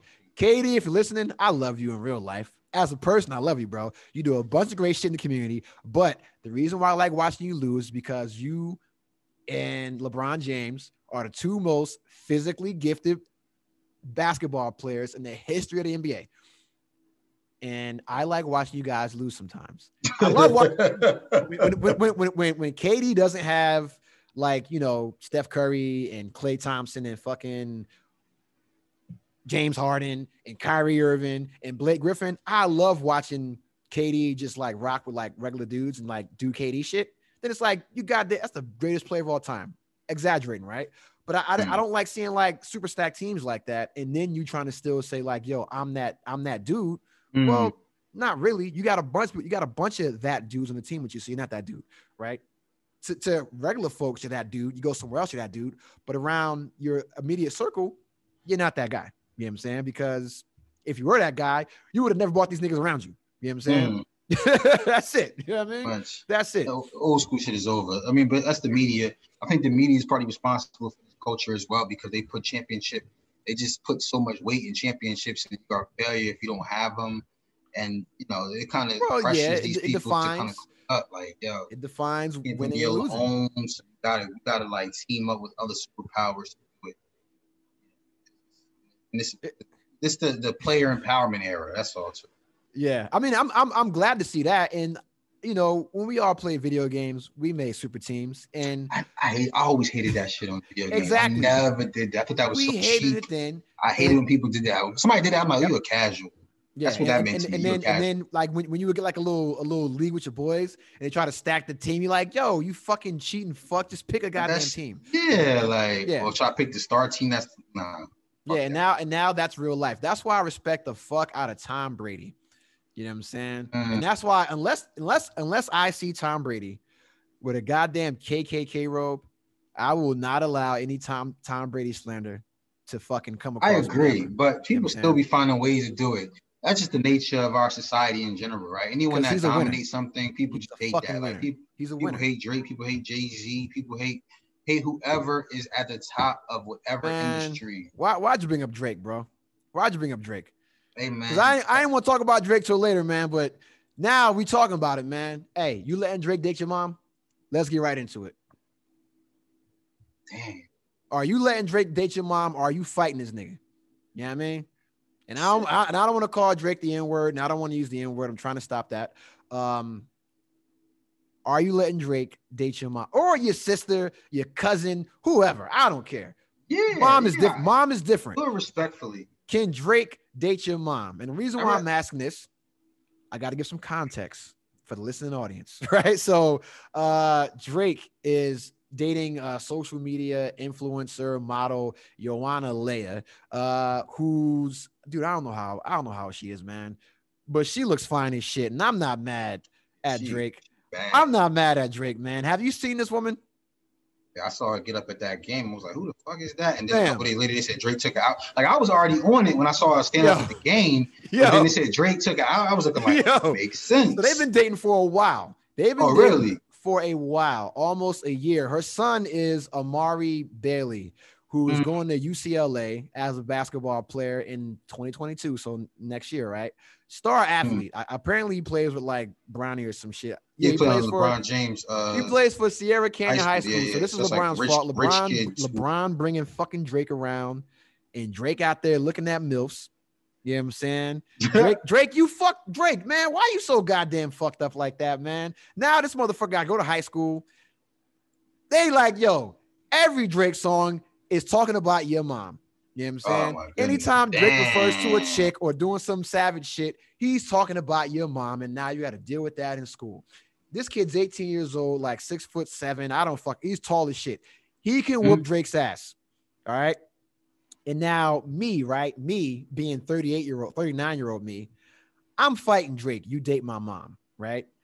If this is back in the 90s, Drake date my, like if Tretch from Naughty by Nature was trying to date my mom, me and you are fighting, Tretch, because I know what you do. I know your track record, bro. And that's why I'm asking this. You know what I'm saying? Can Drake date your mom? Dang, mother bad, bro. Yeah. She is.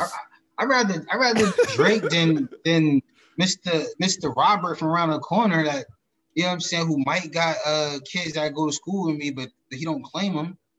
You know what I'm saying? He goes to Sierra Canyon, so all those kids are claimed. That's what I'm saying. I'd rather, you know what I'm saying, Drake date my mother than date the security guard. That jokers be saying he don't got a gun, he just got a flashlight. Like an above the rim. You know what I'm saying? Shep like, dating your mom. Shep, that's the real. Like, so you want Shep dating your mom or Drake? Because that's what I'm saying. Like when I asked this question to people, they said, well, no, and I didn't even think about Shep. They said, well, would you rather have Shep dating your mom? And I was like, you motherfuckers got a point. You know what I'm saying? That's what I'm saying. Like, you know what I mean? Like, it'll be weird, but Drake, man, you can't find another woman that doesn't have an 18-year-old son going to UCLA. Drake is a fucking asshole, bro. And Drake, you're the man. I love you, bro. And I respect what you're doing. Drake is smart. He's dating this kid to sign him. Pictures. She been like, she got like so many pictures on Instagram. This is LeBron's fault. Yo, she is beautiful. This is like me.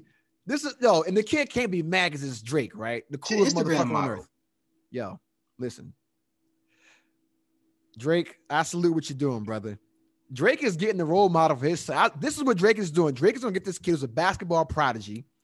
Get this kid who's at UCLA, and now the kid can make money off his likeness. The kid gets the OVO chain, signs the OVO management. Now Drake can pay this kid, and now this kid mentors Adonis, and then makes Adonis the next great white basketball player. That's the fucking plan. That's the plan. Yeah. Oh, imagine when they break up. And Drake is like, I only dated you so your son could teach my kid basketball. That's the bar. She's amazing. No, Drake is doing the right thing because she's like Drake's age. She got a long ass torso. There's nothing wrong with it. Yeah, like she's like her kid size. So there's a reason why this kid is like tall as shit. You know what I'm saying? And I'm like, yo, I get it, bro. I get it. I'm not mad at Drake. And I'm not mad at her, but the son at some point has to square up with Drake. You know what I mean? Yeah, because if you go to school with people like us, they're gonna be on, like you said, like they're gonna be like, you talk about your mother. Like that's definitely, but you know what though? He go to a rich kid school. I think it's like Dwayne Wade's son go there too. Like, yeah, this is regular shit. Like, Like, no, you got Dwayne Wade's son and LeBron James' son, right? And so just imagine if she dated like a 12th man on the bench. They'd be like, motherfucker with that bum ass nigga. He in the league. They wouldn't care. They wouldn't care, man. They would clown him. They would clown him also. Like, in the league, he a I millionaire, but think, he get clowned. I think. Well, first off, if she's already, if the kid's already in Sierra Canyon, she already has the kid's dad is already somebody rich. Doesn't matter. And I was probably like Champ Bailey's son or some shit like that. Now I got to figure out whose son this is. That's whose son is this? And now I got to, listen, that's the real question. Because last name's Bailey. Imagine I'm Champ Bailey and this is my ex or my baby mom's. And now you bringing my son around Drake. Like Drake ain't going to be a bad influence for my kid. You know what I'm saying? That's just what I'm thinking about. I'm thinking like a paranoid parent. You know what I'm saying? But then I'm like, yo, if taking myself out of the situation, this is the swaggiest shit ever. Like Drake is the man for this. Bro, how do you go get a barely 30-year-old model, looks fine as fuck, already financially set. And that's always been the knock on Drake is he gets these chicks that like need to be saved. Her kid is already about to go make another $100 million, do whatever he does. And she's already stacked because the kid's already in his fucking school. And she's good. And now it's just like, hey, we met at a basketball game. And so for her to be the mom that Drake chooses out of everybody else, how do those chicks that don't have kids feel? So it said his father is Aaron Bailey, a professional American footballer. I don't know who he is. Not Champ Bailey. Aaron Bailey. I don't know who he's a football player, but he's not Champ Bailey. He's a motherfucker like this, like the backup fucking running back or some shit. You know what I'm saying? So he glows her up and she glowing up even further. Yeah, so she's 40. She might 40. Okay, Drake, what are you doing? I know what Drake's doing. I know Drake does not want to have any more kids. So now Drake gets to have two sons. One that's going to be in the end. He gets to go to all UCLA games with his son, with his stepson. Be this great dad, even though his kid's almost his fucking age, right? You got this 40-year-old wife. She's not having any more kids. So now you're going to have all the unprotected sex you want, shoot the club up, and not worry about repercussions because she's 40 and don't want to fuck up that amazing body. You know what I'm saying? And then you got your newborn who's 3, who's now running around, wants to learn how to play ball, and you got a goddamn pro basketball player to do it. I mean, that's the dopest shit ever. And salute to LeBron James who made this whole shit happen because they never would have met if you wouldn't have brought that motherfucker to the basketball games. You know what I'm saying? That's the real matchmaker in all this. LeBron James, aka fucking Chuck Woolery. You know what I'm saying? So Chuck Woolery. Hey man, that's what the fuck that was a fucking dating game, bro. You know what I'm saying? Old school shit, man. But yeah, man, I love Drake, man. He is an evil genius for this shit, man. Because this shit is the funniest shit ever. Drake smashing man's moms. And man's like, he's like 6'7", about to go to the league. But yeah, that's what's up, man. Shout out to Drake. Fuck. Are you, yo, let me get off this shit, man. I got to get off this bullshit, bro. Marv Albert retired. Legend. He called his last game. And everyone forgot about Marv Albert biting that chick, bro. Biting chick. And you know what's crazy? Rap punchlines. It wasn't a big deal back then. Biting on my hoes like Mar. Yeah. It wasn't a big deal back then. And he survived that. He was one of the first people they tried to cancel, bro, for like some shit like that. They tried to cancel Marv Albert, man. He took a year off, came back. Nobody gave a fuck. Nope. Yeah. Shout out to Marv. I mean, I grew up in a Nick household, so you had to hear Marv Albert all the time. Yep. I love Marv Albert, man. Salute to him, bro. He retired. Most recognizable voice. Because Dick Vitale is still working. When the fuck is he retiring? Dick Vitale just got a commercial today. He old as hell. It's awesome, baby. Yeah, he old. When is he getting out of here? He's old as shit. I love Dick Vitale. I better not find out Dick Vitale was racist. You know what I'm saying? Because I love Dick Vitale. Nothing better come out about him, bro. You know what I'm saying? I'll be heartbroken. I'll be fucking crushed, man. Who is the next broadcaster that can get to like Marv Albert, Dick Vitale, Chris Berman, like that kind of legendary level? Because I would say Stuart Scott is in that conversation, but he wasn't a play-by-play guy. You know what I'm saying? What's his Still a name? legend, legendary. I like Iron Eagle. Who's the other guy? Damn. Stephen A. Smith used to do radio with him in New York. Stephen A. Ryan Rucco. I like Ryan Rucco. Ryan Rucco. He's good. Because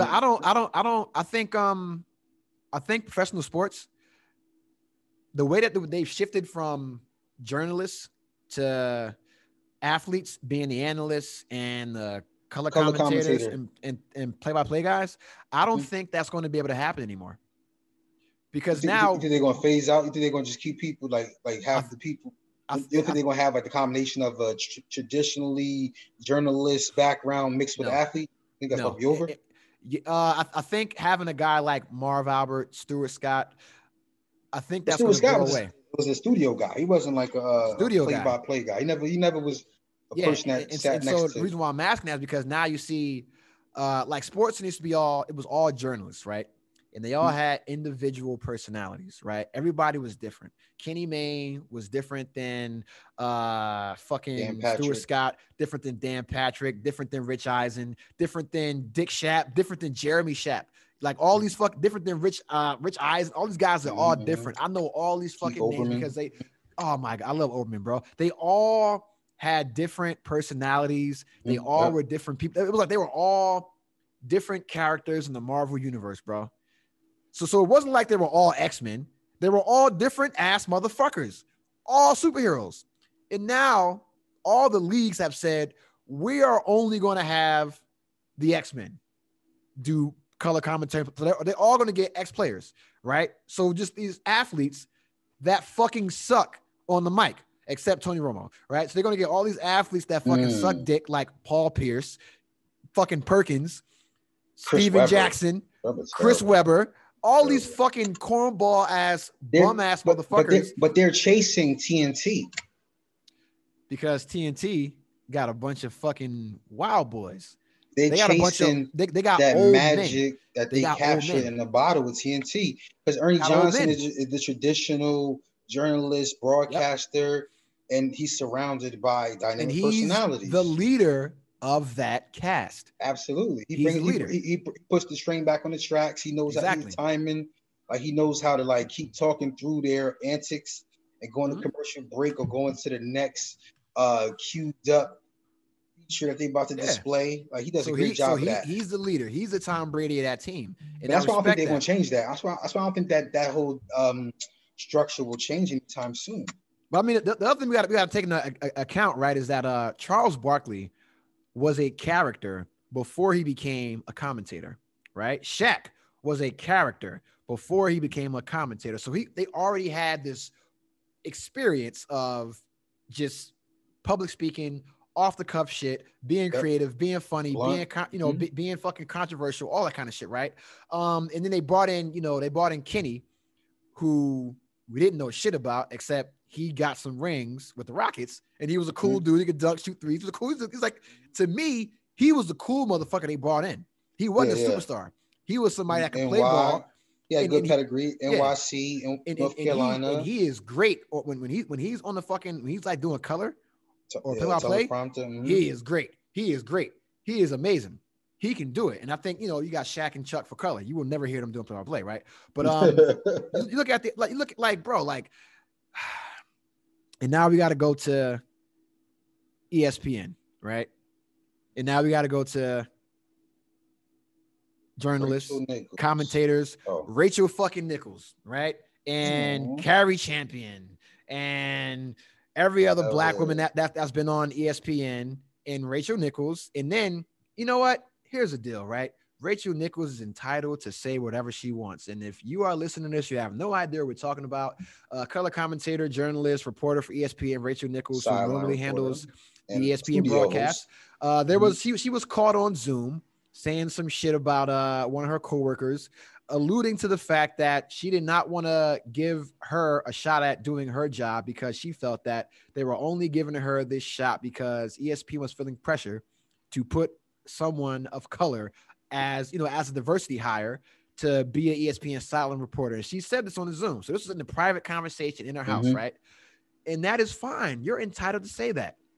I'm not mad at Rachael Nichols saying that she did not want a black woman to get her job because of affirmative action, right? Is that the wrong thing to say? Maybe. Is that the wrong thing to think? Absolutely. Because no matter what Carrie Champion does, you have reduced her accomplishments to the only reason she's being offered this opportunity is because she's black. Nothing else matters. You said they're doing this because of their issues with diversity, and she can do this somewhere else, but she can't take my job, and I'm not stepping down because she can't. No. And I'm like, okay, well, that's fine. You can do it. You're entitled to say what you say. I think it's pretty obvious what I think about Rachael Nichols, right? And it's Maria Taylor, by the way. Maria Taylor, yeah. They all look alike to me. Nah, I was disappointed in Rachael Nichols, man. 'Cause I fuck with her, and you know what I mean. It makes me kind of question. Because I mean, why she got to go straight to what has she done? What has she done? Well, they always go to that. When I say they, I mean white people when their job is threatened by a person of color. But that right there to me says a lot. Like, so that means you're not looking at her as a woman first, and that right there to me tells me that she might feel some type of way that she just haven't been exposed for, and that's why I'm looking at her a little sideways. And so like, my question to you is, when has she ever presented herself in any other way besides that? When has she ever said anything about diversity? I mean, she gravitates towards basketball. Like that's her beat that she's like double down on. When has she said anything about diversity? When does she say anything about Jemele Hill and Michael Smith being removed from SportsCenter for being too black? When has she said anything about anything going on with the WNBA and the players protesting and her offering an opinion? Well, I don't know. I have to look for it and see if she made comments about that. But in regards to her colleagues, like not being like re-signed and stuff like that, you know, I can't say that Stephen A. Smith said anything about it either. I can't say any just because Stephen A. Smith. Stephen A. Oh, he's been very outspoken about black issues. I'm talking about did he ride for like Jemele Hill with Michael Smith? That's what I'm talking about. I don't know who rode for them. I fuck with them. I still miss his and hers podcast. That was my favorite podcast. Yeah, I love their chemistry together. They was like my cousins in my head. The SportsCenter intro was turned into a different world. That's when they got them the fuck out of there. When SportsCenter came on, together. And the intro was like a different world, and it was just Michael Smith and Jemele Hill doing a different world intro. He got the short end of the stick of all of this. Yeah, he did. Because Jemele Hill got a whole fucking show and a whole other deal. Still flourishing out here. And I have no idea what Michael Smith is right now. Yo, I mean, they got a big ass severance check. Like they got sent away with like they can't say nothing crazy about ESPN. They got a cooling off. And anyway, back to the topic at hand. Rachael Nichols. Again, I understand competition. You feel your competition, but to just describe your competition strictly off of her blackness and just saying like, you know what I mean, that she got that off affirmative action and maybe not off of her merit. I just that rubbed me the wrong way. How many times have we heard that narrative from people before in those same positions? Why are we expecting anything different? True. I don't anymore. But she worked in a studio show that covers a league that's 90% black, right? And with 90% white owners. But her choices in her career to me reflects make me think that she's comfortable around black people. She got black kids? No. She got a black husband? She slid with who did she slid with? It's a rumor that she slid with somebody, a former just because you like black dick don't mean you like black lives. That's all I'm saying is when you choose your placement or your assignments or your beats in journalism and you've been in the game that long, I mean, she could have been covering baseball. She could have been like, you look at Pamela Oliver, like she doubled down in football. Yeah. Like, so I think they have a say over what they cover. Yeah, I mean, they get to, you know, they get I learned about side topic, like with ESPN, you get signed to a general contract and they just put you wherever the fuck they want to. Yeah, right? Until you earn your stripes. Yeah, and I learned about this because I'm very familiar with a reporter named Ariel Helwani who got put on ESPN, and he was primarily a mixed martial artist MMA journalist, right? That's all he covered. And they put him on basketball, soccer, they put him everywhere, right? And I'm like, holy shit, they took this guy who only did MMA and gave him a chance to do everything. And I'm like, wow, that's pretty dope of ESPN. That's what they do. So they'll bounce you around everywhere to see where you fit in, right? Where you earn your stripes, like where you're most comfortable, right? But basketball is easy. You know what I'm saying? That ain't hard. It's easy as fuck. Like how is it? It's not hard. It's hard to be a fucking idiot. I don't know. Chris I Webber. disagree. And then what does she do? What does she do? What does she do? It's hard for me to What answer that story question. has she broken? Dig deep into that. When have you said, yo, Rachael Nichols, you bodied that? I have never said that in my life. But she's a sideline reporter. So what does she do? She hosts a daily show. Sideline reporters wow. is like they don't get like they don't do shit. Like they just report the obvious.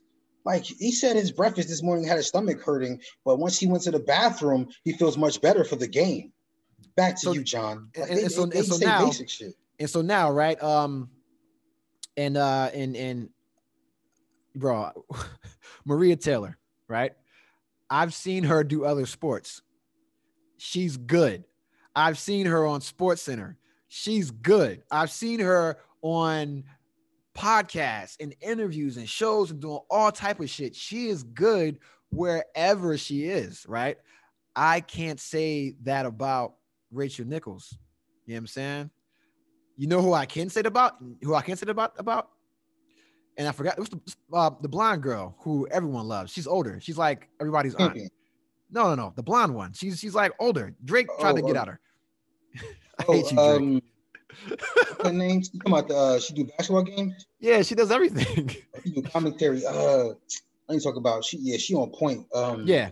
Woman. I'm I just don't fucking know her name right now. Doris Burke. Doris Burke.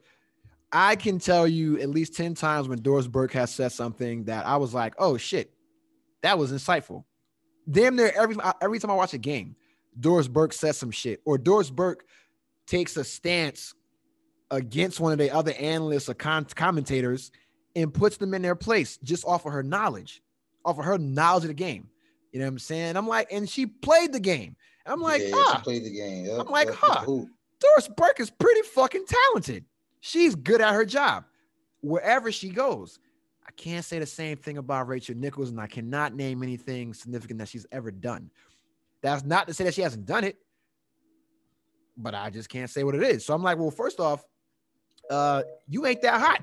You know what I'm saying? You ain't that hot. Second, if they're offering your job to someone else, just because it's there for the taking, because you ain't that hot. You know who didn't lose their job to a black person? Chris Berman. You know what I'm saying? You know who didn't? Kenny Mayne. You know what I'm saying? It's a bunch of motherfuckers. You know Doris Burke from Manasquan? I learned that right now when you said it. She went to Manasquan High School. I could see that based on her accent and how she fucking is mad regular and chill. You know what I'm saying? I'm like, oh, most Manasquan people I know are either cops or cool people. It's like blue-collar white people town. Yeah. All them Ocean County motherfuckers are cool, man. That's not Ocean County, bro. Whoa. No, Manasquan is Monmouth. Yeah. Oh. No, I'm tripping. Wait. Hold on. Manasquan is Monmouth County, bro. That's on the border, dog. No, it's not. Squan is on the border of Ocean and Monmouth County. Yeah, it's right. Yeah, the next is Point Pleasant. You know why I consider them Ocean County? Why? Because it's a predominantly white town. I associate Monmouth County with Red Bank, Long Branch, Neptune, all that kind of shit, where all the blacks are. And then Ocean County with Towns River, Manasquan, which is not Manasquan, but like little like Manalapan, all that kind of shit. Fucking I was about to say Avon. They're not right down the street, bro. Avon is Ocean County. Bradley Beach is Ocean County. Fuck that. Deal, Ocean County. You know what I'm saying? Nah, but that's the thing. People that don't live in New Jersey have no idea what we're talking about, but it's okay. You'll find out later. But nah, man, that's the thing, man. Like everybody's up in arms, and Rachael Nichols, I'm cool, man. I don't care about what she said. What I do care about is all these black men that love to jump out the window and save a white damsel in distress.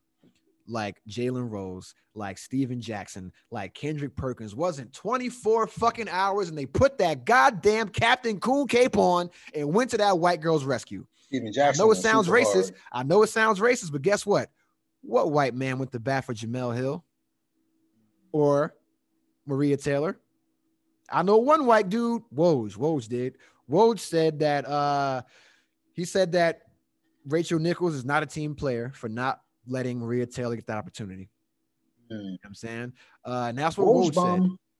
Yeah, and but think about it, right? What white dudes came out to speak on a black journalist or reporter's behalf when they went through some shit? None of them said shit for Michael Smith and Jamel Hill. You know what I mean? But all these black dudes said, "Hey, woo!" Put the cape on. Oh, they said, "Oh man, Jamel Hill, she's not racist, boss. She's so nice. She let me come in the big house. You know, she let me use a good microphone with no wires. You know, like shut the fuck up, Steven Jackson. Shut the fuck up, Jalen Rose. I love you, Steven Jackson bro. been out the window. I love you. I love you, Jalen Rose, my guy, man. I love you, Jalen Rose. Steven Jackson, shut the fuck up. Boycott the Olympics. Kendrick Perkins, shut the fuck up. Steven Jackson. So we're here. Yo, listen, I'm gonna say this right now. If you are a racist white person, this is the podcast you should listen to right now because black folks, y'all gonna get it from me today. Steven Jackson, I don't like you anymore, bro. I never liked you. I only liked you for the one small moment when you did some shit for George Floyd and his estate. And I said, hey, you're doing the right thing. But Steven Jackson is Mr. Malice at the Palace. Mm-hmm. He's not some fucking good guy. Steven Jackson is the same guy who at this time last year made a fucking video about bitter black women being the downfall of black men. And this was because he was going on a topic. He was talking about baby mama drama, right? And so I'm going to get the clip for you, or you can pull it up while I'm talking, right? But Steven Jackson made a video last year in March 2020 talking about, black men should, it started off so good. It was like, hey, man. Man, you got that, hit that on the head. It was like black men don't have women, don't have multiple kids with multiple women. He's like, find one woman and fucking just lock it down, have kids with her, get married. He's like, don't be like me. And it started out so good, right? He was like, hey, he was saying, find a woman, have kids with her, don't fuck mad chicks and have mad child support and break down the black family structure, right? And the first part of that little speech he made, I was like, yo, Steven Jackson, I salute you. And then he went somewhere and then he came back and said, bitter black women are bad for the black community, the downfall of the black man, blah, blah, blah, blah, blah. I'm like, hold up. These baby mamas and bitter black women are bitter because you're getting them pregnant and then walking out on them. Or you're married and you got 3 other side chicks because you're living an athlete life like Steven Jackson, who has 4 or 5 baby moms, right? That's your fault. You chose them. They're bitter because you made them bitter. They weren't bitter when you fucking met. They weren't bitter when you nutted in them. They were bitter because your behavior, Steven Jackson, right? So Steven Jackson does all this shit talking bad about black women, but then needed black women to come get support for George Floyd, right? And then you don't hear a peep from this motherfucker. You don't hear a peep from him about any other black issue except on his podcast that he tried to use to fucking tear down Kwame Brown. You know what I'm saying? In his podcast where he kind of just does that, where he just talks shit about other black folks, right? Other black athletes. But it's cool, bro. Because that's what I'm doing right now on my platform, talking shit about another black man. So I can't say you're bad for that because it's just commentary on cultural shit and public shit. And that's fine. The Koofy. I think the nigga got a Koofy. He think he right. Yo, Jim Jones, the Koofy smacker. You know, just like Daisy said, just because he got a Koofy don't mean that he bright. Exactly. You know what I mean? I think since the George Floyd thing, he's starting to like play that hand a little too much, and that ain't his bag. Like he the nigga that used to he gang bang. He was like the nigga bought guns to the fucking arena. He was a street joker. Like he was a street joker that hooped, and that's what we used to fuck with him for. But you know, I mean, this racial reckoning with George Floyd, it kind of made people aware and woken people up, but. So people need to know the limitations and stay in your fucking lane. Where is LeVar Ball? Yeah, so then he comes out and he's like jumping to, this woman's defense, and it's like, hey man, that's cool, bro, but yo, it ain't even been 24 hours yet. And then the real question is, why did she like? We don't need you to tell us that she's not racist. I don't care if she's racist or not. How the fuck do I know if she's racist? You know what I'm saying? Like, yo, she just said some fucked up shit. No one's trying to cancel her. No one's saying she should get fired. We just said, yo, that's fucked up. But then all of a sudden, you know, these fucking coon ass Caped Crusaders got to fucking throw that fucking mask and cape on Anthony Mackie style. You know, the Captain America style, right? And they got to come to this woman's defense. And, you know, I get it. You know, I get it. ESPN pays you motherfuckers, so you did what they said do. Hey, say she's not racist. And that's what y'all did. But Steven Jackson, fuck you, right? And listen, I know Steven Jackson. He's a real motherfucker. He might want to fight me. Yeah. I got a gun now. I live in Maryland. I will fucking shoot you. The end. You know what I'm saying? The end. Oh. Fight Kwame Brown. He wants to fight you. You know Folks. what I'm saying? He wants to fight you. Fight Kwame Brown because he has some smoke for you. He wanted all the smoke. You ain't want none of it. So you got all the smoke. Pun intended. You got all this water to get rid of the fire that's causing the smoke on Rachael Nichols' ass because she's getting burned up on social media right now. But you ain't got no smoke for Kwame Brown or none of them baby mamas that you made bitter. Sorry, brother. You got to shut the fuck up. And, that's all, man. But yeah, man, I tell you, man, I wasn't surprised when I saw ESPN got some colored folks to come to her defense. You know what I'm saying? Stephen A. Smith, he's in some trouble. Yeah. You familiar with what he said about what he said about Shohei Ohtani? Yeah, Shohei Ohtani. Yeah, no disrespect to him. I'm not trying to mispronounce it on purpose. Baseball player, the greatest baseball player I have seen since Bo Jackson.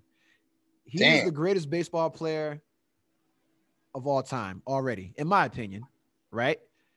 He is like one of the best pitchers in the league right now who happens to be like in the fucking race for the home run. Dude smacked 22 fucking home runs at the goddamn home run derby all-star game first round, right? Smacked 22 dingers out. A pitcher, bro. Japanese kid. Does not look like a pitcher. He does not look like Ichiro. But they showed him and Ichiro standing side by side. Ichiro looks like me. This kid looks like fucking LeBron James. You know what I'm saying? Like he looks like one of them goddamn MMA motherfuckers, bro. He looks like this kid is fucking, he looks like Aaron Judge. He's that fucking big. He's huge. Oh, damn, he's 6'4". I didn't know he was that big. Yo, listen. I wouldn't say anything bad about that motherfucker. Seeing how he throws a pitch and swings a bat, you can't do shit. And he's literally single-handedly bringing more eyes back to baseball. I started watching baseball again because this Japanese kid came into MLB, right? Speaking no English, right? And said, yo, watch this. This motherfucker did some Sandlot shit, dog. How you going to strike a motherfucker out and then hit a home run off of him? I've never seen that shit before in my goddamn life. Yeah, so that's why it's ironic about what Stephen A. Smith said. So Stephen A. Smith, I mean, granted, Stephen A. Smith is entitled to his own opinion, but you know, he got to read the room, especially in this time of the Asian hate thing that we were just dealing with as a country. So he did a poor job reading the room, but and also him having a daily show where he has the platform to fully flush out what he means. He did a terrible job of doing that because he could have broke that down in a way he could say like, yo, he like this guy is box office, to use one of Stephen A. Smith's favorite phrases. He could have said he's box office, but he can go to the next level if they were able to get him tied with an interpreter so he can show his personality more, or he can speak to the casuals more. Like, I think if he'd express his opinion that way, nobody would argue against that, right? Because he's acknowledging the star power this kid has, and he was just saying how he could take it to the next level and raise the boats of all of Major League Baseball with him. So then he did the same thing with Nigeria. Oh, yeah? When they beat Team USA, instead of just saying, yo, Nigeria is good. No. He went on to say Team USA was better, but, you know, and then just degraded the shit out of Nigeria and their basketball team and their athletics and just discredited what they did to beat Team USA. And so then he had to issue an apology to the Nigerian community and the Japanese community on the same day. How you pull a double whammy? Trump never did that, bro. Why didn't he just get patriotic? All he had to do is put his flag in patriotism for Olympics. Because we don't get that option as black people. Because they know we ain't patriotic. That's the fucking reason. You know what I'm saying? They know we're not. We can't fucking kneel. You can't be Stephen A. Smith and then kneel for the flag and then play the patriotism card and say, "Well, I was just standing because I'm American." And I'm proud of America. We haven't been patriotic since 9/11. Nope. You know what I'm saying? So, and that's what it is, man. But Stephen A. Smith, man, he had to apologize for that shit. He shouldn't have apologized for shit. You shouldn't apologize at all. Not saying that what he said wasn't wrong, but yo, don't apologize.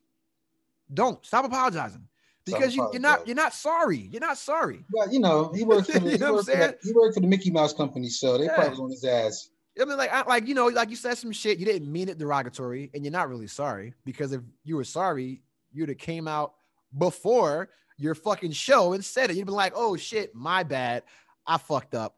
It wouldn't have been no whole formal fucking shit on TV the next fucking day to clear you. It'd have been like, "Nah, yo, listen, I said this at this time. This is what I meant." Like normal folks fucking do. Big grandstand event. He tried to double down and then took it back. Cause I like when he doubled down. He was pretty much like, "Yo, listen to my show and I'll break it down a little further." Then he wound up apologizing. So yeah, and that's what I want. I'll double the listen. I want you to get on there and say, "Yo, you know what the fuck I said? Listen, fuck Nigeria. America should never lose to anybody." That's the real statement that he should have said. And he should have said, "Yo, listen, Nigeria, y'all come here to play basketball, not the other way around. You ain't that nice. We should win every game." The end. And that's all you got to say, right? And then we can say, "Yo, you're a patriot." But when you start backpedaling, being a fucking waffle, you know what I'm saying? Being flaky, that's when you got to apologize. Same thing with the Shohei Ohtani comments, right? He didn't have to apologize for that. He made a perfectly valid statement that you just elaborated on, right? My only issue with that is that kid does not need to speak English. I don't ever want to hear what that motherfucker has to say. You know what I'm saying? Because his game speaks for itself. He's a goddamn unicorn. He is something that you dream of, and it can only be ruined by him opening his mouth. You know what I'm saying?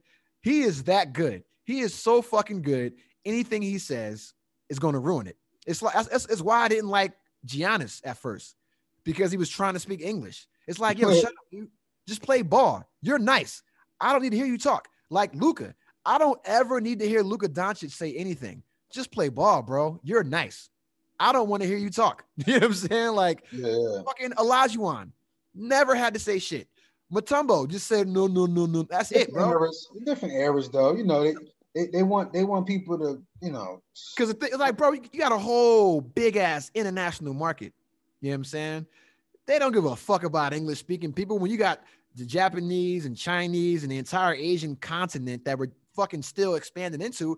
I don't need to speak. I need him with a Chinese interpreter. That's what I need.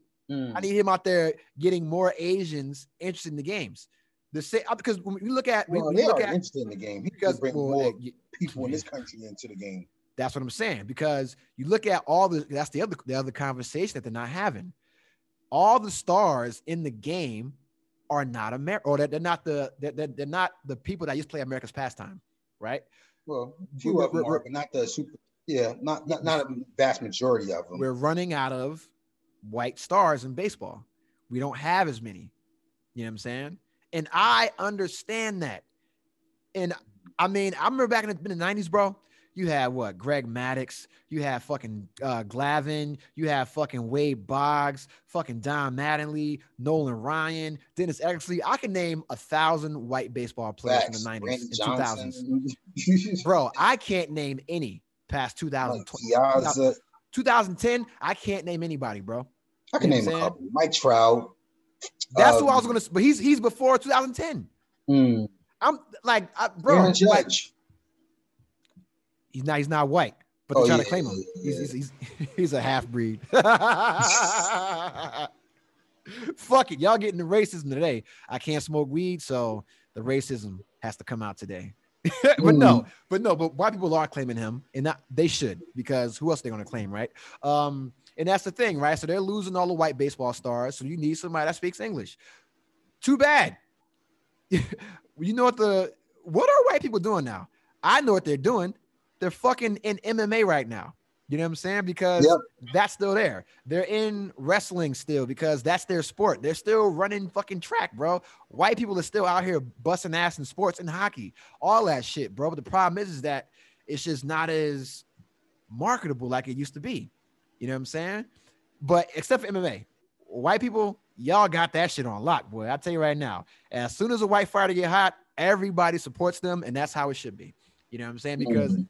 Because there's still like, and it's not about like white shit. It's about like American shit, bro. Like, yo, we only got the sport started somewhere else. We only got so many fighters here. So as soon as one gets good, support that motherfucker, bro. But yeah, that's the thing, man. Like they're like, bro, they don't have that many basketball players anymore. You got quarterbacks in the league. That's it. You got quarterbacks in the NFL, and they're like, Tom Brady's about to retire. Drew Brees is out of here. You know what I'm saying? Aaron Rodgers on his way out. Who they got left? Garoppolo? You know what I'm saying? Whoa, watch your mouth. He's a good quarterback. That's why I named him. Who they have left? Kirk Cousins, dog. Like, I don't fucking know. Like, who do they have left to root for? So I get it why we're pushing this narrative that, yo, we need more English speaking players, because if I can't root for my own folks, at least fucking say some shit I can root for. You know what I mean? And I get it, but he apologized. He didn't have to, but he did what he had to do because he making money with a bunch of folks that got a save face. You know what I'm saying? But no, this Shohei Ohtani kid, this motherfucker is the greatest baseball player I've seen in my adult life. I watch him play, bro. I watch him pitch and hit. Pause. You know what I'm saying? Like, that motherfucker is amazing, dog. Nobody fucking handles the wood and hits the long ball like that guy. Why is baseball so gay? Baseball and football are gay, dog. Sports in general. Man. That's all. Everything's homoerotic. And I sit here and say that, and I watch mixed martial arts where two guys wrestle around in fucking panties and try to get each other to tap out. You know what I'm saying? So, yo, I want to get your opinion about some other shit though. What are your thoughts on this Richard Branson Virgin Mobile guy going to space? Richard Branson. This is historic. Like I feel like humanity has now stepped into the space of space tourism. Well, he said he was going to do this for a while, and he's actually done it though. And he's been doing the 0G flights for a while. And I don't know why he was just sitting back and letting Elon Musk and fucking Jeff Bezos build these rockets. And he's had planes in space forever. Virgin Galactic was a thing for a long time. And he just said, you know what, Jeff, fuck you. I'm going to cock block you. And so I got to give a fucking salute to goddamn Richard Branson for cock blocking Jeff Bezos.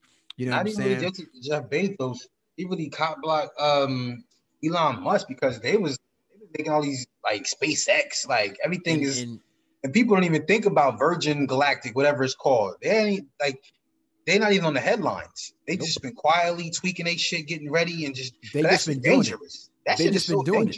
Like they've been doing manned flights. Like he's been in 0G like what 20 years ago. Like he's the guy that like Richard Branson's like the original. He's like the original millionaire mogul cool motherfucker.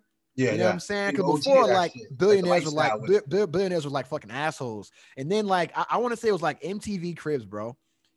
He took everybody to his house and then showed how he was living. Yeah, and you're like, wait, you're fucking Virgin Megastore, Virgin Records, Virgin this, Virgin Airlines. That's like, you. But where's most of his bread come from? That's what I want to know. Well, he had Virgin Records, which was big as fuck, and then they got bought out. The Virgin Megastore, which was like the big. Like they were bigger than Best Buy and bigger than fucking really? Like Sam Goody. Yeah, because they're over in the UK. And we sleep on these fucking UK people, bro. All these goddamn soccer team owning motherfuckers are billionaires, bro. We think we the only ones getting money. You know what I'm saying? So he owned like some department store that was like huge. Like, imagine Best Buy or Sam Goody, all that shit rolled into one, essentially. But it was like music and movies, like movie theaters, like AMC is like, he's like that guy out there. So like, so Virgin Movie Theaters, like he's like a multi-millionaire, multi-media, like, I'm sorry, multi-billion, like a multimedia mogul. I keep saying multimedia mogul. That's a public figure and was young and was swaggy, was stylish, was hanging out with celebs, knew everybody. He was cool as fuck. You know what I'm saying? And that's the thing, right? So I'm like, yo, this guy's been going into space, jumping out of planes, buying islands, doing all this cool shit, bro, and never committed one crime, never did anything. You know what I'm saying? But he's not American. That's why we didn't pay attention, because he's not American. Interesting. That's the key right there. He's not American, because I was always wondering, like, why? I know Virgin. They're super. I don't see Virgin in America like that. You don't see any virgins in America. That's why. Exactly. Wow. Whores. But I just think that's huge for humanity, right? I like it. I think that's dope. Would you go into space? Yeah, I would. I think I would. Yeah. But you got a background in the military, so like I'm not going into space. I know, I'm talking about like, what is the preparation for some shit like that? Prayer. That's it. Nah, you got like, so there's like a training and all of that. It's like 18 months of training as a civilian that you would do. You have to have like unless you're like a billionaire, you have like a scientific background. It's like 18 months, like a year to 18 months of training. And you got to do you got to acclimate your body to being in zero gravity, and it is not easy, and everyone doesn't pass. And then there's also a mental health aspect about going outside of the Earth's atmosphere and then coming back. Mm-hmm. There's like a real big like thing that happens to your brain, or if you spend extended time like away from space or in the space station, your entire physiology changes in your body. It's like a real big thing. So for his flight, because they're not staying, it wasn't the whole 18 months. It's like, oh, let's do 6 months to a year of training, but he's already been in space. He's already been in zero G. You know what I mean? And so, and he's not using he's not using Cape Canaveral. He's not using fucking rockets like everybody else is. He's using a fucking plane. So he can do it whenever he wants to. You know what I'm saying? That was dope. He was connected to something else, and like they let him go. Yeah. That was dope. And then it's like, so everybody, and I'm gonna tell you, first off, I was like, he's only 50 miles above the Earth. That's not that far. Yo, when I saw the pictures, I was like, that motherfucker's about to get kidnapped by the aliens. That's why he went to space first, because he's about to make a deal with them first. You know, but that shit was incredible, and that's amazing. And yeah, because I was looking at it like I seen the practice plane, like practice rockets blow up and shit. Exactly. Like, so we saw the Challenger, bro. I'm terrified. Yeah. I'm terrified. So, me too. So I'm looking at it like, shit can go wrong real quick on live TV. I wonder what's the fucking tape delay. You know what I'm saying? So that's another thing that was just fascinating, and like I was just like a little kid watching that shit. Like, wow. Because now the pressure's on, right? Now it's like, if I'm Jeff Bezos, absolutely. Do I even want to go to space now? Now, it's like a dick measuring contest now. Like, now I'm gonna go 150 miles. Yeah. Well, they're using the fucking rocket, so they're trying to go. Yeah. I'm like, yo, now it should be who can get to the International Space Station first. That's the real question. Word. That's the test. Yeah. You know what I mean? So I want to go to the moon first. I thought that was a very big deal for humanity. Hell yeah, man. I'm pussy, so I can never do that. I can never do that. Yeah, you said you went to the North Pole. Yeah, it's fucking ice there. I can stand on it. So you know what I'm saying? You're literally what, 5%? I was pussied in. What are you talking about? It's like 3% of all humans been to the North Pole, something like that. It's less than that. But it's like 0.1%. But because it's like only like 1% of the population can even go on a submarine, and I was part of that population, right? But only like 1% of submariners go to the North Pole. I did it twice. I'm not bragging, but I didn't want to do that shit. Motherfucker, I was pussy. Let me tell you, if you go on my Facebook page and you talk to anybody that I serve with, I am the most pussy, the most paranoid motherfucker ever. Like, I have this cool, calm exterior and demeanor. And when I'm doing my job for that 8 hours, I am cool hand fucking Luke, right? I'm like a surgeon. And as soon as that shit is over, I'm a wreck. I'm done. I'm fucking done, bro. And that's why I don't have any sympathy for Sha'Carri Richardson. I'm like, I went to the North Pole twice with no weed. We got the Russians and ICE trying to kill us. We had all type of shit happen, bro. We had an ICE camp that we were at where the scientists were, and we're under it. It fell apart and starts breaking. And then we got to submerge a fucking submarine and get supplies from this ICE camp before the entire thing implodes on us and just fucking, we all die, right? So it's like some fucking real, like, Indiana Jones, fucking Event Horizon, goddamn, like space fucking abyss type shit, bro. But I didn't want to do it. I was scared as fuck. I'm pussy. I acknowledge my faults. You know what I'm saying? I can keep calm under pressure. But once that pressure is done, like the pressure makes diamonds. But that diamond got a bunch of fucking cracks inside. Like, yo, motherfucker, I don't want to do this shit. I'm just cold, nigga. You know what I'm saying? I don't want to be a diamond. I'm trying to stay some black ass cold. Let me chill. But nah, that's what life does to you, man. But would I do it again? Hell no. You know what I'm saying? I won't even go to a cold state again. You know what I'm saying? Unless I'm in California skiing. Fuck that. I don't want to see snow. I don't want to see ice. They got polar bears up there. The ice can just crack and you can die. And that's just, so imagine going to space, bro, where a small pinhole leak can make the entire ship just fucking explode and you get sucked out, or you freeze to death, bro. You become a block of ice, man. Vacuum. No one can come rescue you. That's why I'm so impressed about the astronauts from like the 60s and 70s. Bro, what was they smoking? You know what I'm saying? Who convinced them to go to that? Because man, that wasn't nothing but that damn Cold War, bro. Yo, that was that Kennedy at Rice University speech. Because I'm gonna tell you right now, man. Like after seeing and you know what? I think it was a good thing that we didn't have access to mass media back then, like we do now. Because if we'd have known how many like deaths there were in the space program, just from the training alone, and then from sending animals up there, and then because Russia was like first at it, they lost a bunch of people. They just didn't say shit about it because they're communists. They don't gotta say shit, bro. They lost a lot of people trying to send them into space. We didn't hear about that shit. So we're like, oh, okay, let's just take our time. And then we won, maybe, right? But yeah, man, like I'm just saying that for the flat earther skeptics out there. I don't give a fuck if we went to the moon or not. I don't ever want to go. You know what I'm saying? I know the moon works. It does its job. I don't need to check on it. It's dependable. You know what I'm saying? It's reliable. Fuck that, man. I'm not. You would go to space? I would. Who would you take? Only if I can guarantee that. Because he's taking his brother. So you got to take somebody. Yeah, I think I would take, I don't know. That's a good question. And would they go? I think I'll take my father or my brother to talk about that shit. Like, I'm gonna tell you right now, I don't think anybody in my family would go to space. I think my brother, he about that shit. He about that action. Yeah. Hey, you know who's in the bathroom, bro? Right, I'll pause this then, bro. That's the beauty of recording. Yo, we are back, man. Had to fucking get a small little break real quick because this is like hour number fucking 2.5 or some shit.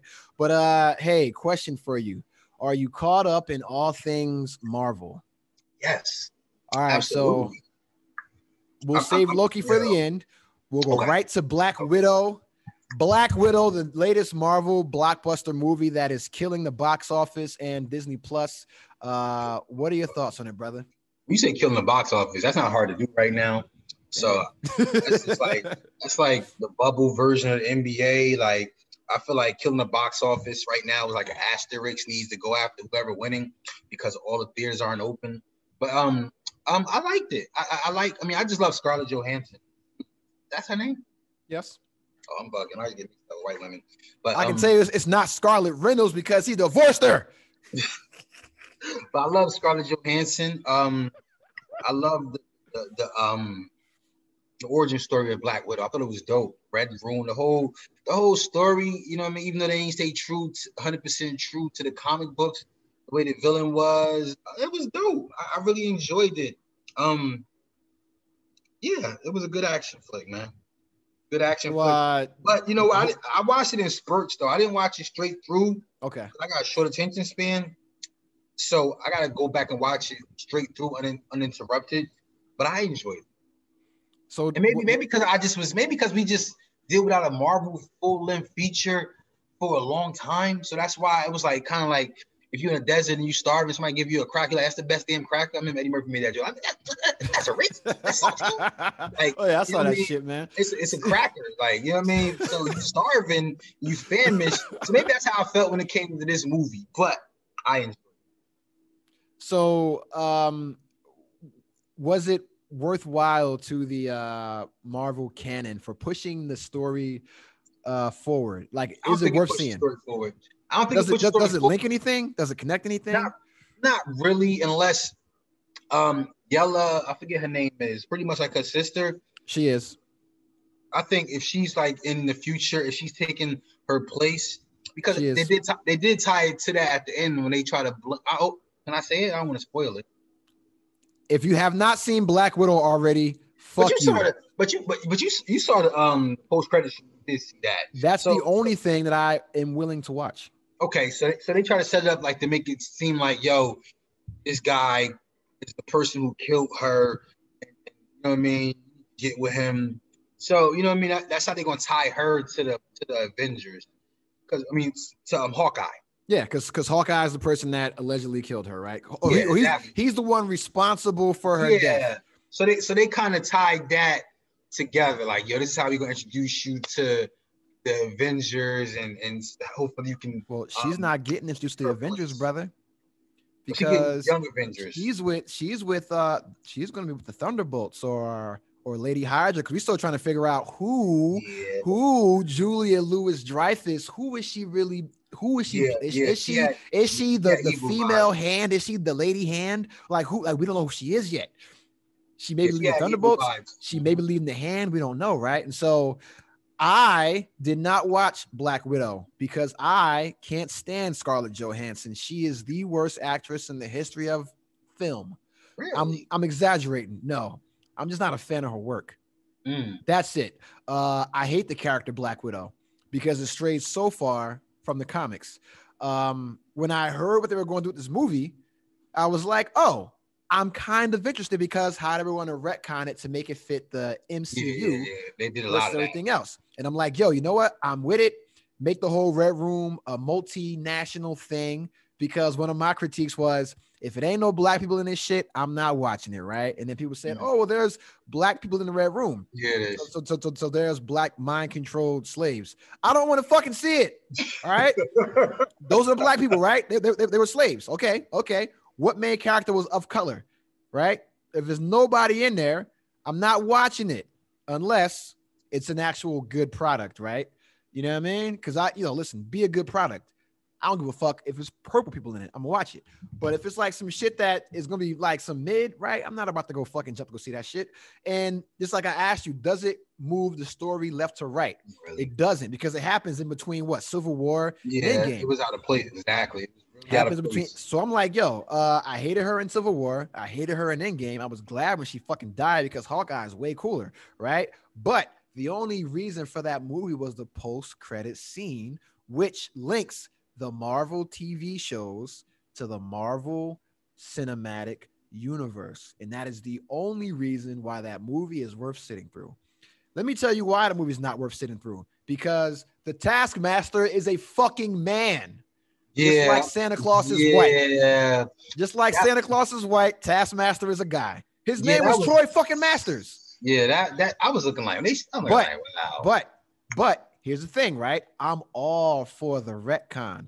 So what they did was, beyond just having the end credit scene, right, where Lady Hydra comes in and gets her, convinces Black Widow's fucking sister that Hawkeye got her killed. Loki,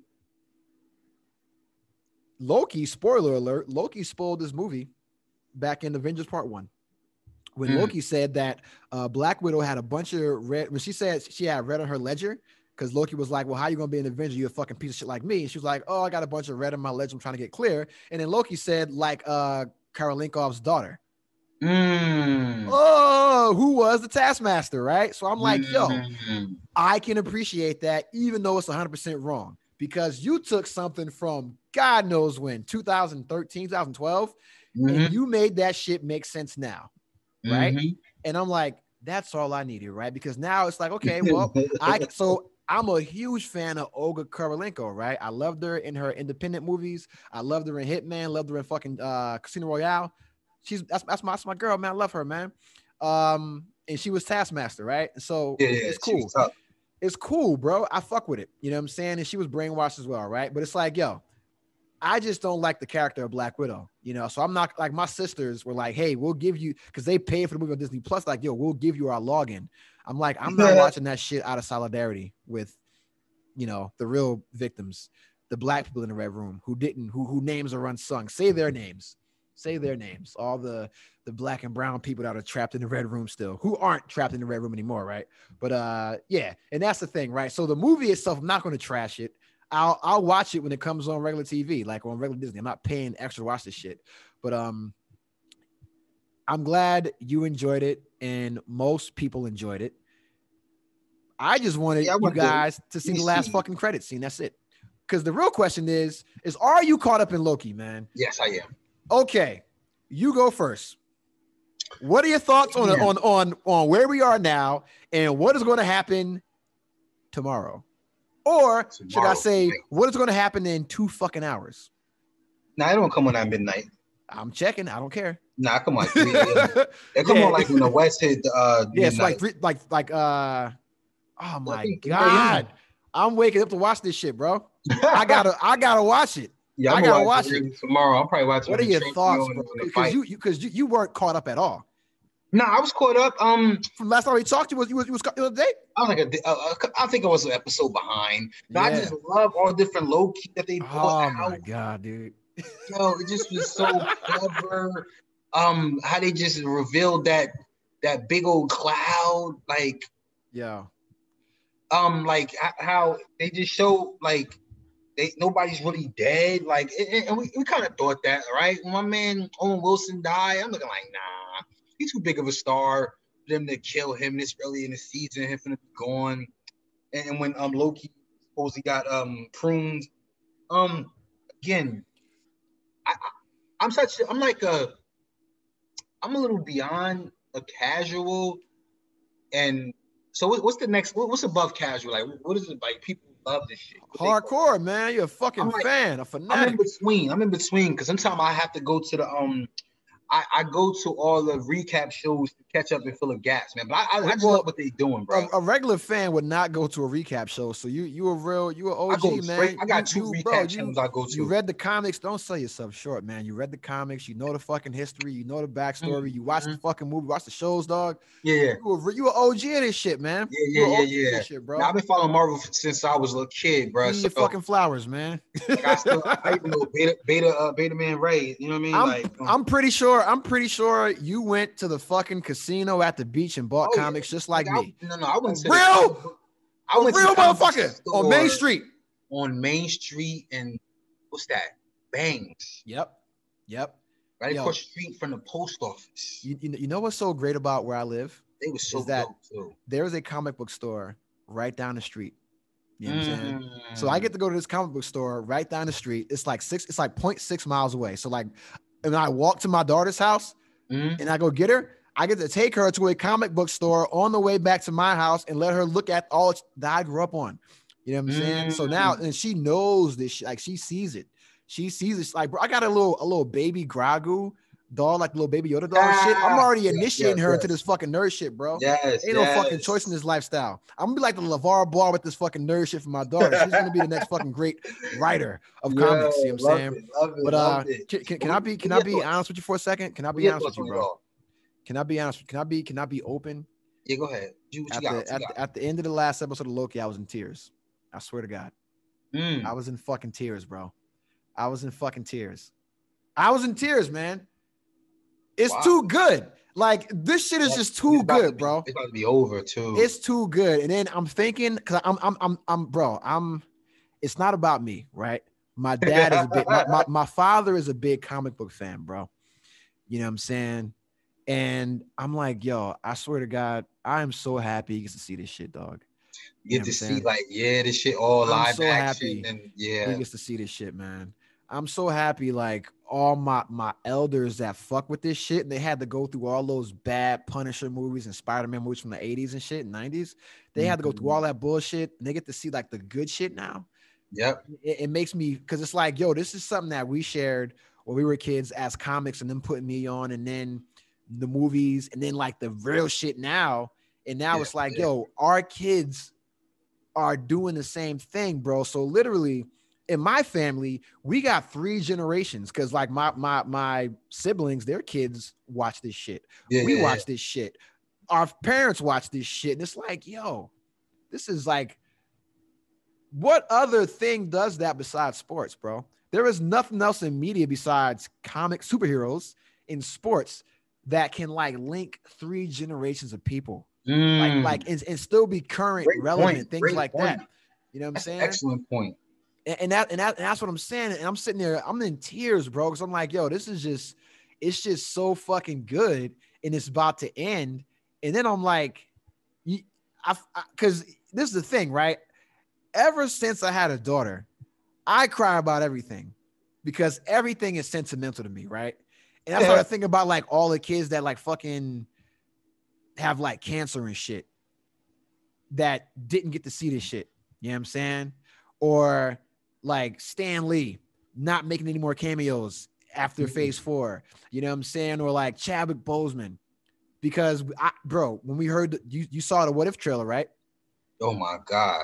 Chadwick Boseman, I heard Chadwick Boseman, bro. Yeah, he got his vocals. Tears in my eyes, man. And it's like, this shit is our childhood, bro. So when I see shit like this, crazy. Damn. Disney like getting in a bag right now too. Disney is getting in our fucking wallets. That's the fuck they're doing, bro. Right now.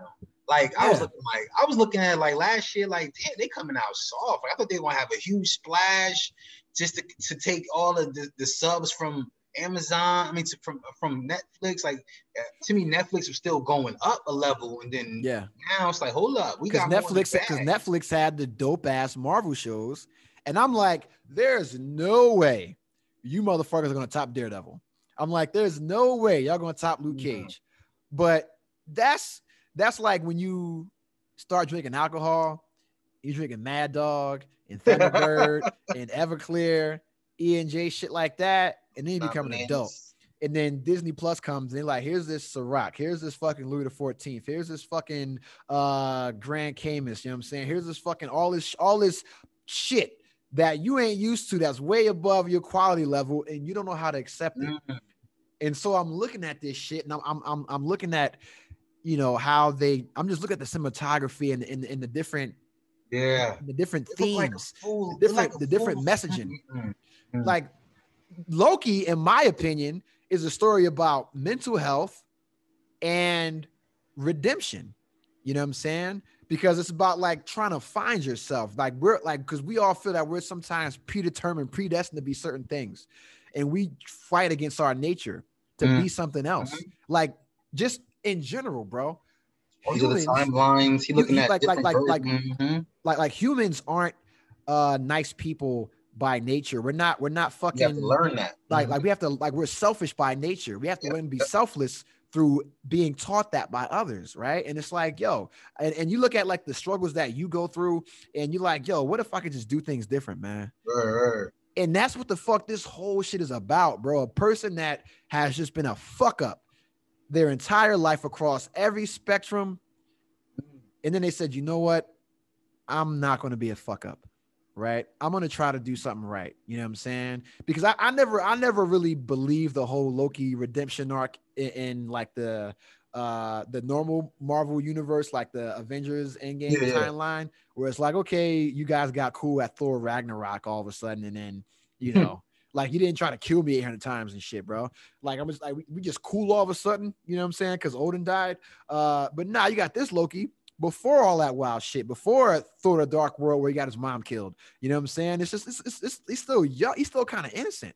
You know what I'm saying? Like he ain't been like, I mean, innocent, even though he kind of tried to destroy New York. But even that, right? It's like, yo, you still try to destroy fucking New York and kill the Avengers, right?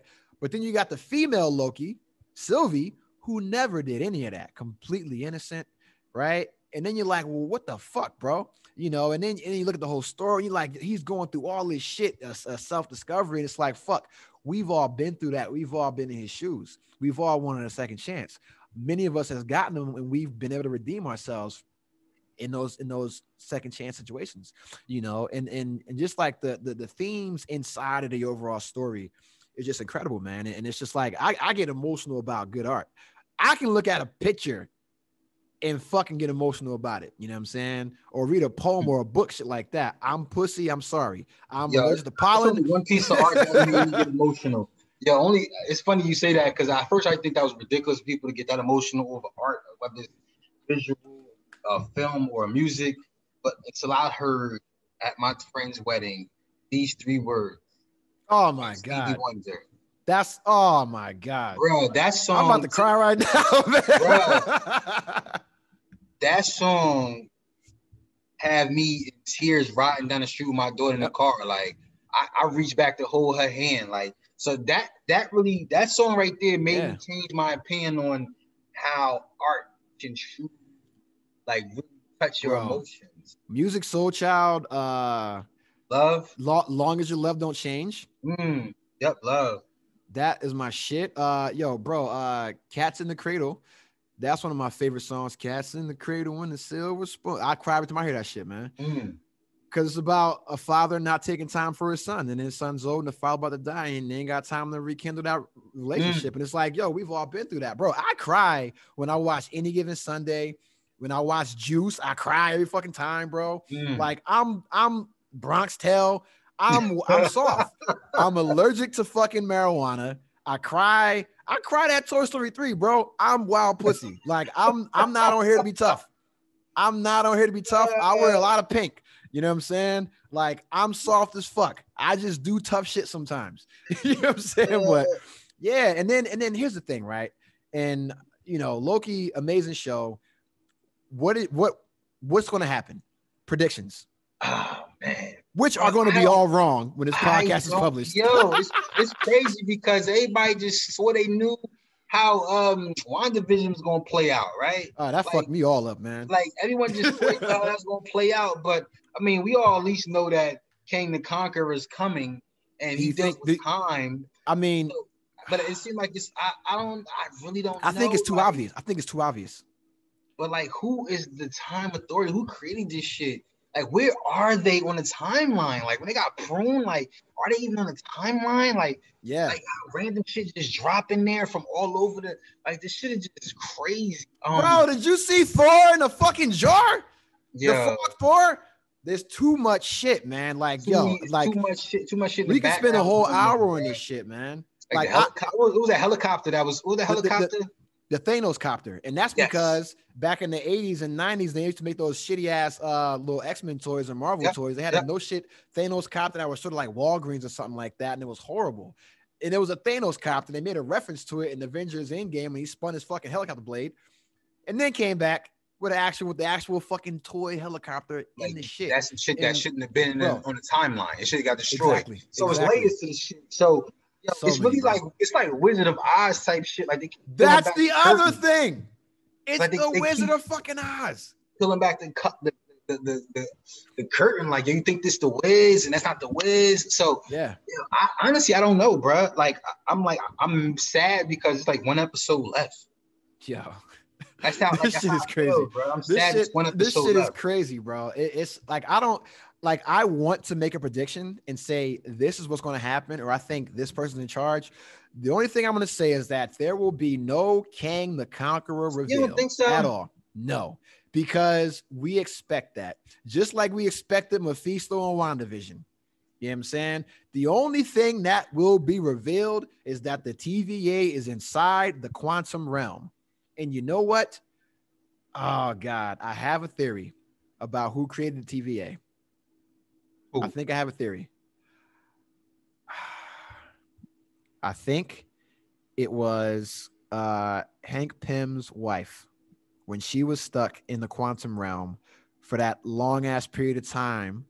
What the fuck was she doing down there? She has all these fucking powers, all this shit.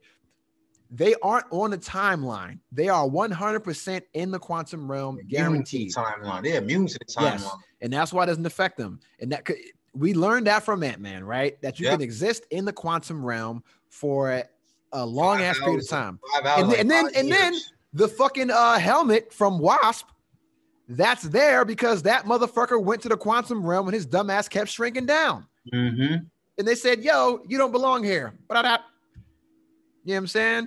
Bam, right? And so there's just so much shit, bro. But I don't know. My God. Yeah, I hate this shit. It's too good. It's like Christmas. It's Christmas Eve right now, bro. It's Loki Eve. Loki fucking Eve, it dog. Definitely is Loki Eve. But here's the real question, dog. Because after this shit, we had Black Widow, we got Loki, and we got Loki in there, right? And then we're like, oh man, you know, we still got What If coming next fucking month, bro. Yeah. And all of that shit, all of it links everything we're watching now to Doctor Strange. You know what I'm saying? Because then you got Shang-Chi coming out September, bro. You got fucking the Eternals coming out in November. You got Spider-Man coming out in December. And all of this shit that's going on in TV all goes into that because Spider-Man is in No Way Home. And guess who's going to be in there? All the other Spider-Men. Why? Because they're dealing with the multiverse. Guess who else dealt with the multiverse? Spider-Man, Black Spider-Man. Spider-Man, what the fuck was that goddamn movie called? I forgot. Spider-Man Far From Home? No. That was before this. No. The animated one, bro. I forgot. My man that played in The Get Down. Yeah.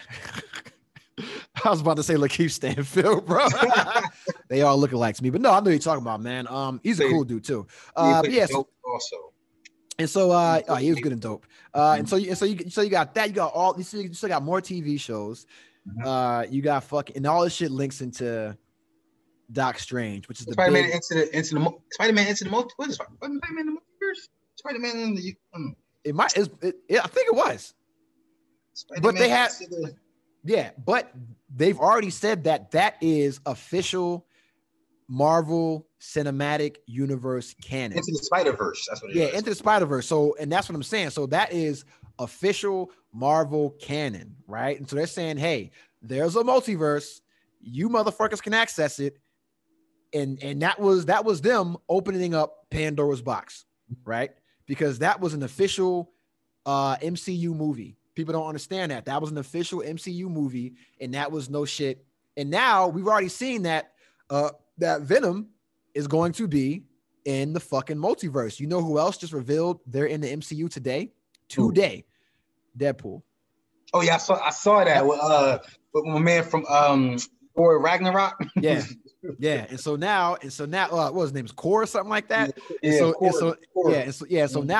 now it's like, yo, you know, they're linked. So if you know Deadpool's there, and they've already said Deadpool and Spider-Man is in the same universe, you know Deadpool and the X-Men are in the same universe, you know all that shit, right? So it's all fucking linked. So now I'm just like, yo, this is just like when we were back in the 90s and all the comic TV shows like X-Men, Spider-Man, all they had these crossover events and shit. All the comics had to cross. It's like, that's what's going on now. That's what we asked for fucking years, and they're doing it perfectly. And I'm just going to stay at home, bro. I'm going to stay at home and be wild pussy and cry over fucking TV shows and watch this shit, bro, because there's too much good shit coming out, man. It's that dude, bro. You know, listen. Kevin, where would we be if Marvel never went bankrupt and had to sell everything? You know what I'm saying? Because the shit that they were making before was trash, right? And then when they went bankrupt and had to sell the rights to everything, that's when the properties got hot again. Because Iron Man was cold. Thor was cold. The only thing hot was Spider-Man, bro, and Fantastic Four, right? Everything else cold. And then, you know, like the MCU got hot off of cold superheroes that nobody cared about, bro. Yeah, nobody give a fuck about the Avengers. They so cocky. They was just making movies about the fucking Guardians of the Galaxy. Like, watch you make this work. Yeah, about people that had dope ass backstories, because the X-Men movies never went into the backstories. You know what I'm saying? They all, and they kind of fucking sucked. Except the First Class, those ones. You know what I'm saying? The Apocalypse was trash. But X-Men Apocalypse was garbage. But yeah, and then like, Spider movies, they were good. They were good as fuck. You know what I'm saying? I liked them all. I don't care. I liked every Spider-Man movie except Spider-Man 3. That shit was ass. Every other one besides that, with all the Spider-Mans, the Garfield kid and fucking Tom Holland and Tobey Spider-Man Maguire. 3, the one with Jamie Foxx, Electro guy. No, Spider-Man 3 had fucking Venom and it had Sandman. And Spider-Man was all emo, dancing on tables, slicking his hair back, being mad sus and shit. And Venom in that movie was dope. Yeah, Venom and Sandman were dope as fucking that movie, and I thought they got taken out too quickly. But no, the Amazing Spider-Man had Jamie Foxx, and I like that shit. And his character is coming back. His character is going to be in, and Doc Ock is going to be. Yes, yep. I saw Doc Ock is back. Yep. Listen, bro. You see, this is a genuine smile. The people listening can't see this fucking smile. This is a genuine fucking smile. You see the gap and everything, bro. Gap and gums. Yeah, it's going to be some good years ahead, man. As far as like all this great content that's coming out, man. I mean, I don't know how the fuck. When is Insecure going to come out? That's the real question. Damn, last season. Because this usually don't come out in between any of these shits. Even start hitting around now. I remember last summer it was hitting. Yeah. Because I didn't even get to finish last season because I was working Sundays. Yeah, it was. I got to catch up on that. Oh my god, it's so good. I thought that show was. Do you watch it with your wife, bro? Yeah, I used to watch it with my wife. I thought that show was the best depiction of people like us. Yeah, it is so good to watch. I like rewatching it and then talking about the situations. You know what I'm saying? I thought it was one of the best black shows ever. I just feel like I like it. Yeah, I remember Rem just be trolling though, I think. Sometimes he know what he's doing. Cause I'll be like, yo, why this nigga be? I have to unfollow him sometimes, bro. Yeah, I mean, I talked to him about that. He does it the same reason why my dad does shit like that, right? Because my dad will post some shit up, right? And it'll be some shit I don't agree with. And I have to like go in his comment section to DM him like, yo, I'm gonna fucking murder you right now, dude. Like, this is completely wrong. You know what I'm saying? And he's like, I'm just doing it to get a reaction. And I'm like, oh, okay. Well, you fucking got one, asshole. You know what I'm saying? So that's how I be feeling with Rim, bro. I be looking like, why you be getting these people riled up? Like, because it's funny. It is funny. Like, because at first I was like, damn, why is he always going hard on black women? I'm like, no, he's not. He's just talking shit about one type of person. And I'm fine with that. And it's funny because people get all riled up about that shit. I told him Kevin Samuels took his bag. Yeah. I know if he got a show and was tall as fuck like that, talking that shit, he would get 1 million subscribers. Because tall privilege. Because of tall privilege. You know what I'm saying? But I don't know. He must not feel comfortable on the mic. Nah, he's a teacher, man. They'll fucking be on his ass. He say something crazy like that, man. True. Yeah, but holy shit. Oh my God. So you got What If? Yo, I fucked up. Hawkeye comes out this year, right? Yeah. So you got What If in August 11th, the whole What If series, right? Then you got Hawkeye in 2021, and you know who's going to be in Hawkeye? I'm gonna tell you who's going to be in Hawkeye. Julia Louis-Dreyfus and old boy's son.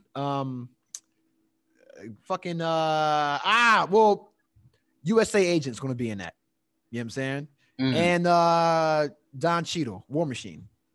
Oh, okay. Yeah, War Machine. I can remember that. And your girl from Black Widow is going to be in that too. You know what I'm saying? So Hawkeye is going to be, and his daughter is going to be in that shit. So Hawkeye is going to be in that shit, right? Miss Marvel. This, I'm going to tell you right now, out of all the shows that come out this year, Miss Marvel will be the best one. Because she is like the most recent superhero. She's the youngest one. Like, she just came out, right? And she basically has the powers of a Skrull. You know what I'm saying?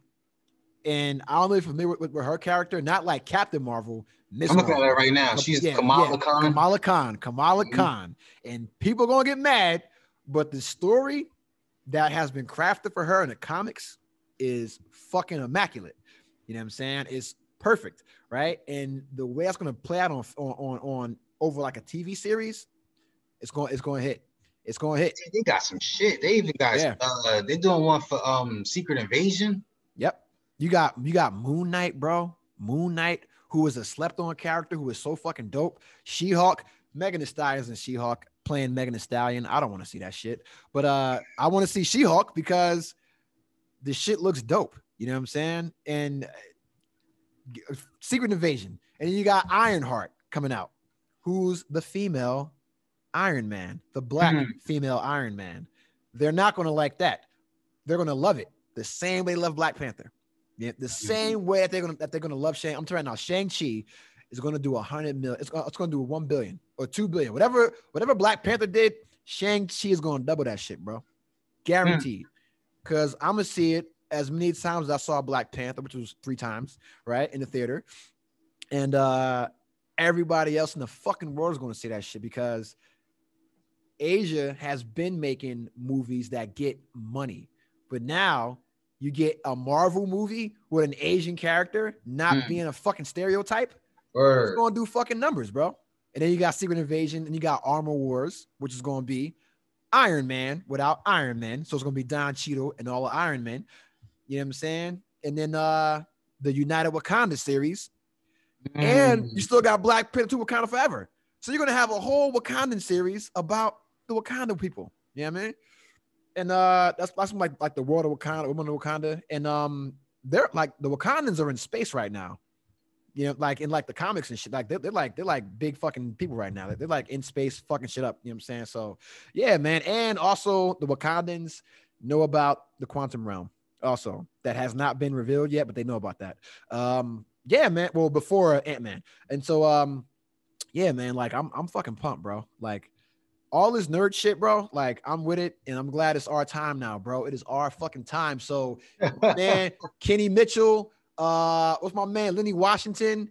This is your fucking time right now, bro. The fucking nerds are taking over. We have arrived.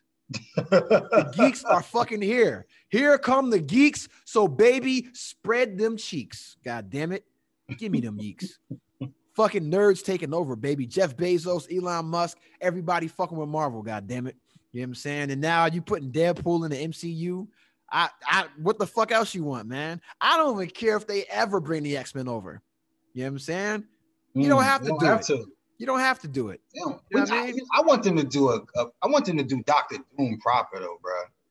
So people are saying that he might be behind the TVA, but not as the guy that started it, but he got put there. You know what I'm saying? Like as like a punishment. Yeah, we needed Dr. Doom, bro. That would be so crazy, bro. He's such a dope ass villain, bro. He's the best villain. He's the best villain. Victor Von Doom. Like, he's the only one with a good reason for doing shit. You know what I'm saying? Like him and Baron Zemo. And Baron Zemo's going to be in Hawkeye too. So yeah, oh my God, dude. I'm fucking looking forward to this shit, man. But it's hour number 3, bro. I gotta get the fuck out of here. I got homework to do. Yeah. It's supposed to be an hour podcast, man. Just remind me, I need to take some notes on next episode so we can do a deep dive next week on the finale of fucking Loki. Let's do a deep dive. I'm gonna stay up I'm gonna set an alarm at 3:00 at night or find out whatever Loki's coming on and watch this shit, bro. Because yeah, I have to. It's like being a fucking crackhead, man. It's like, yo, peanut butter and crack sandwich. I love Marvel, man. How can you be racist with Marvel movies, bro? That's what I don't fucking see, man. Fucking Marvel movies can cure racism. Marvel TV shows can cure discrimination. If everybody watched this shit, no one will be racist. You know what I'm saying? The end. It says midnight on the West Coast, 3 a.m. East. Oh my God, I'm such a fucking crackhead, bro. I used to do this shit for Game of Thrones. I have not. That's what. Oh my God. The last thing. Okay, so Marvel is doing the right move by releasing everything episodically because I hate when shit gets dropped all at once because you lose the opportunity of building that big anticipation, that buzz, that water cooler conversation, that water. Let you sit on that shit. Yeah. They helping people. They helping all the people that's creating content based off of their shit too. Yo, that is dope. It's still space for that in the industry, in the game. Yeah. It's like, I like waiting for shit. I like waiting 7 days or going back and rewatching the episode because I didn't catch it. I'm about to rewatch Loki tonight. And I might rewatch one. Bro, listen, I might I don't rewatch know. my listening Do you tonight. fuck with New Rock Stars on YouTube? Or they have Nah, a what's that? podcast too. That is the best. Them and Comic Books Explained, bro. They are two I of love the Comic Books best. Explained. I love that dude, bro. That's my fucking guy. I can listen to him for hours, bro. I love Comic Books Explained. I got another one too. I got another comic book joint for you. He like read the books that are currently out. Yeah, And read it like dramatic readings and shit. I'm gonna fuck with him. I love that kind of shit, bro. What is this shit called? It's amazing, bro. It's called Comic Storian. Okay, I know you're talking about. Yeah, I know you're talking about, man. Yeah, Like, I'm gonna fuck with that, bro. Like he got a whole, like they got the whole House of M story right now, 4 hours. You know, it's why a lot on like all those fucking like early 2000s, late 90s comic. I have all those hardcovers, bro, in the storage unit in Hawaii. I did not throw them away. I bought them all. Like the Civil War, fucking Secret Invasion, fucking Dark Avengers, fucking World War Hulk, all that shit, bro. I got the Illuminati. I still have all those hardcovers. Yeah. You think that's gonna be the next big story? You think that's what it's going to? See, man, the podcast is supposed to be over.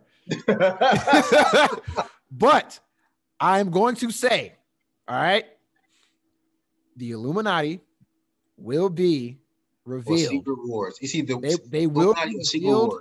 They will be revealed before the end of 2021. We, as civilians watching the TV show, will learn about the Illuminati because people don't. Doctor Strange, one of them guys. You know what I'm saying? A lot of them guys we think are okay, but they kind of butt fucked a bunch of people because Black Panther fought the Illuminati. You know what I'm saying? For doing stupid shit, for putting Hulk on a different planet, and then he came back here and butt fucked us after Civil War. You know what I'm saying? Like, Illuminati made enemies out of heroes, because I'm trying to get out of here, but because Namor and my man Black Panther had beef, and we know Namor is going to be the bad guy because they're going to reveal the Illuminati before that. So we know that, hey, there's a secret society of motherfuckers trying to control world events that are more powerful than people that we think are powerful, but that's all. I gotta get out of here, bro. I gotta get out of here. Do you have anything? Because I'll do a whole fucking podcast about just this shit. You know what I'm saying? So is there anything you want to say before we get out of here, dog? Nah, man. I appreciate the conversation, man. That's what it's like. It's a conversation. Y'all just a fly on the wall. Only thing I have to say is, you see me with the fucking green? I got the green and gold on. Loki, bitch. Loki, bitch. Loki, bitch. We out. Fuck being woke. Should never been sleep. Sorry, Mom. Peace.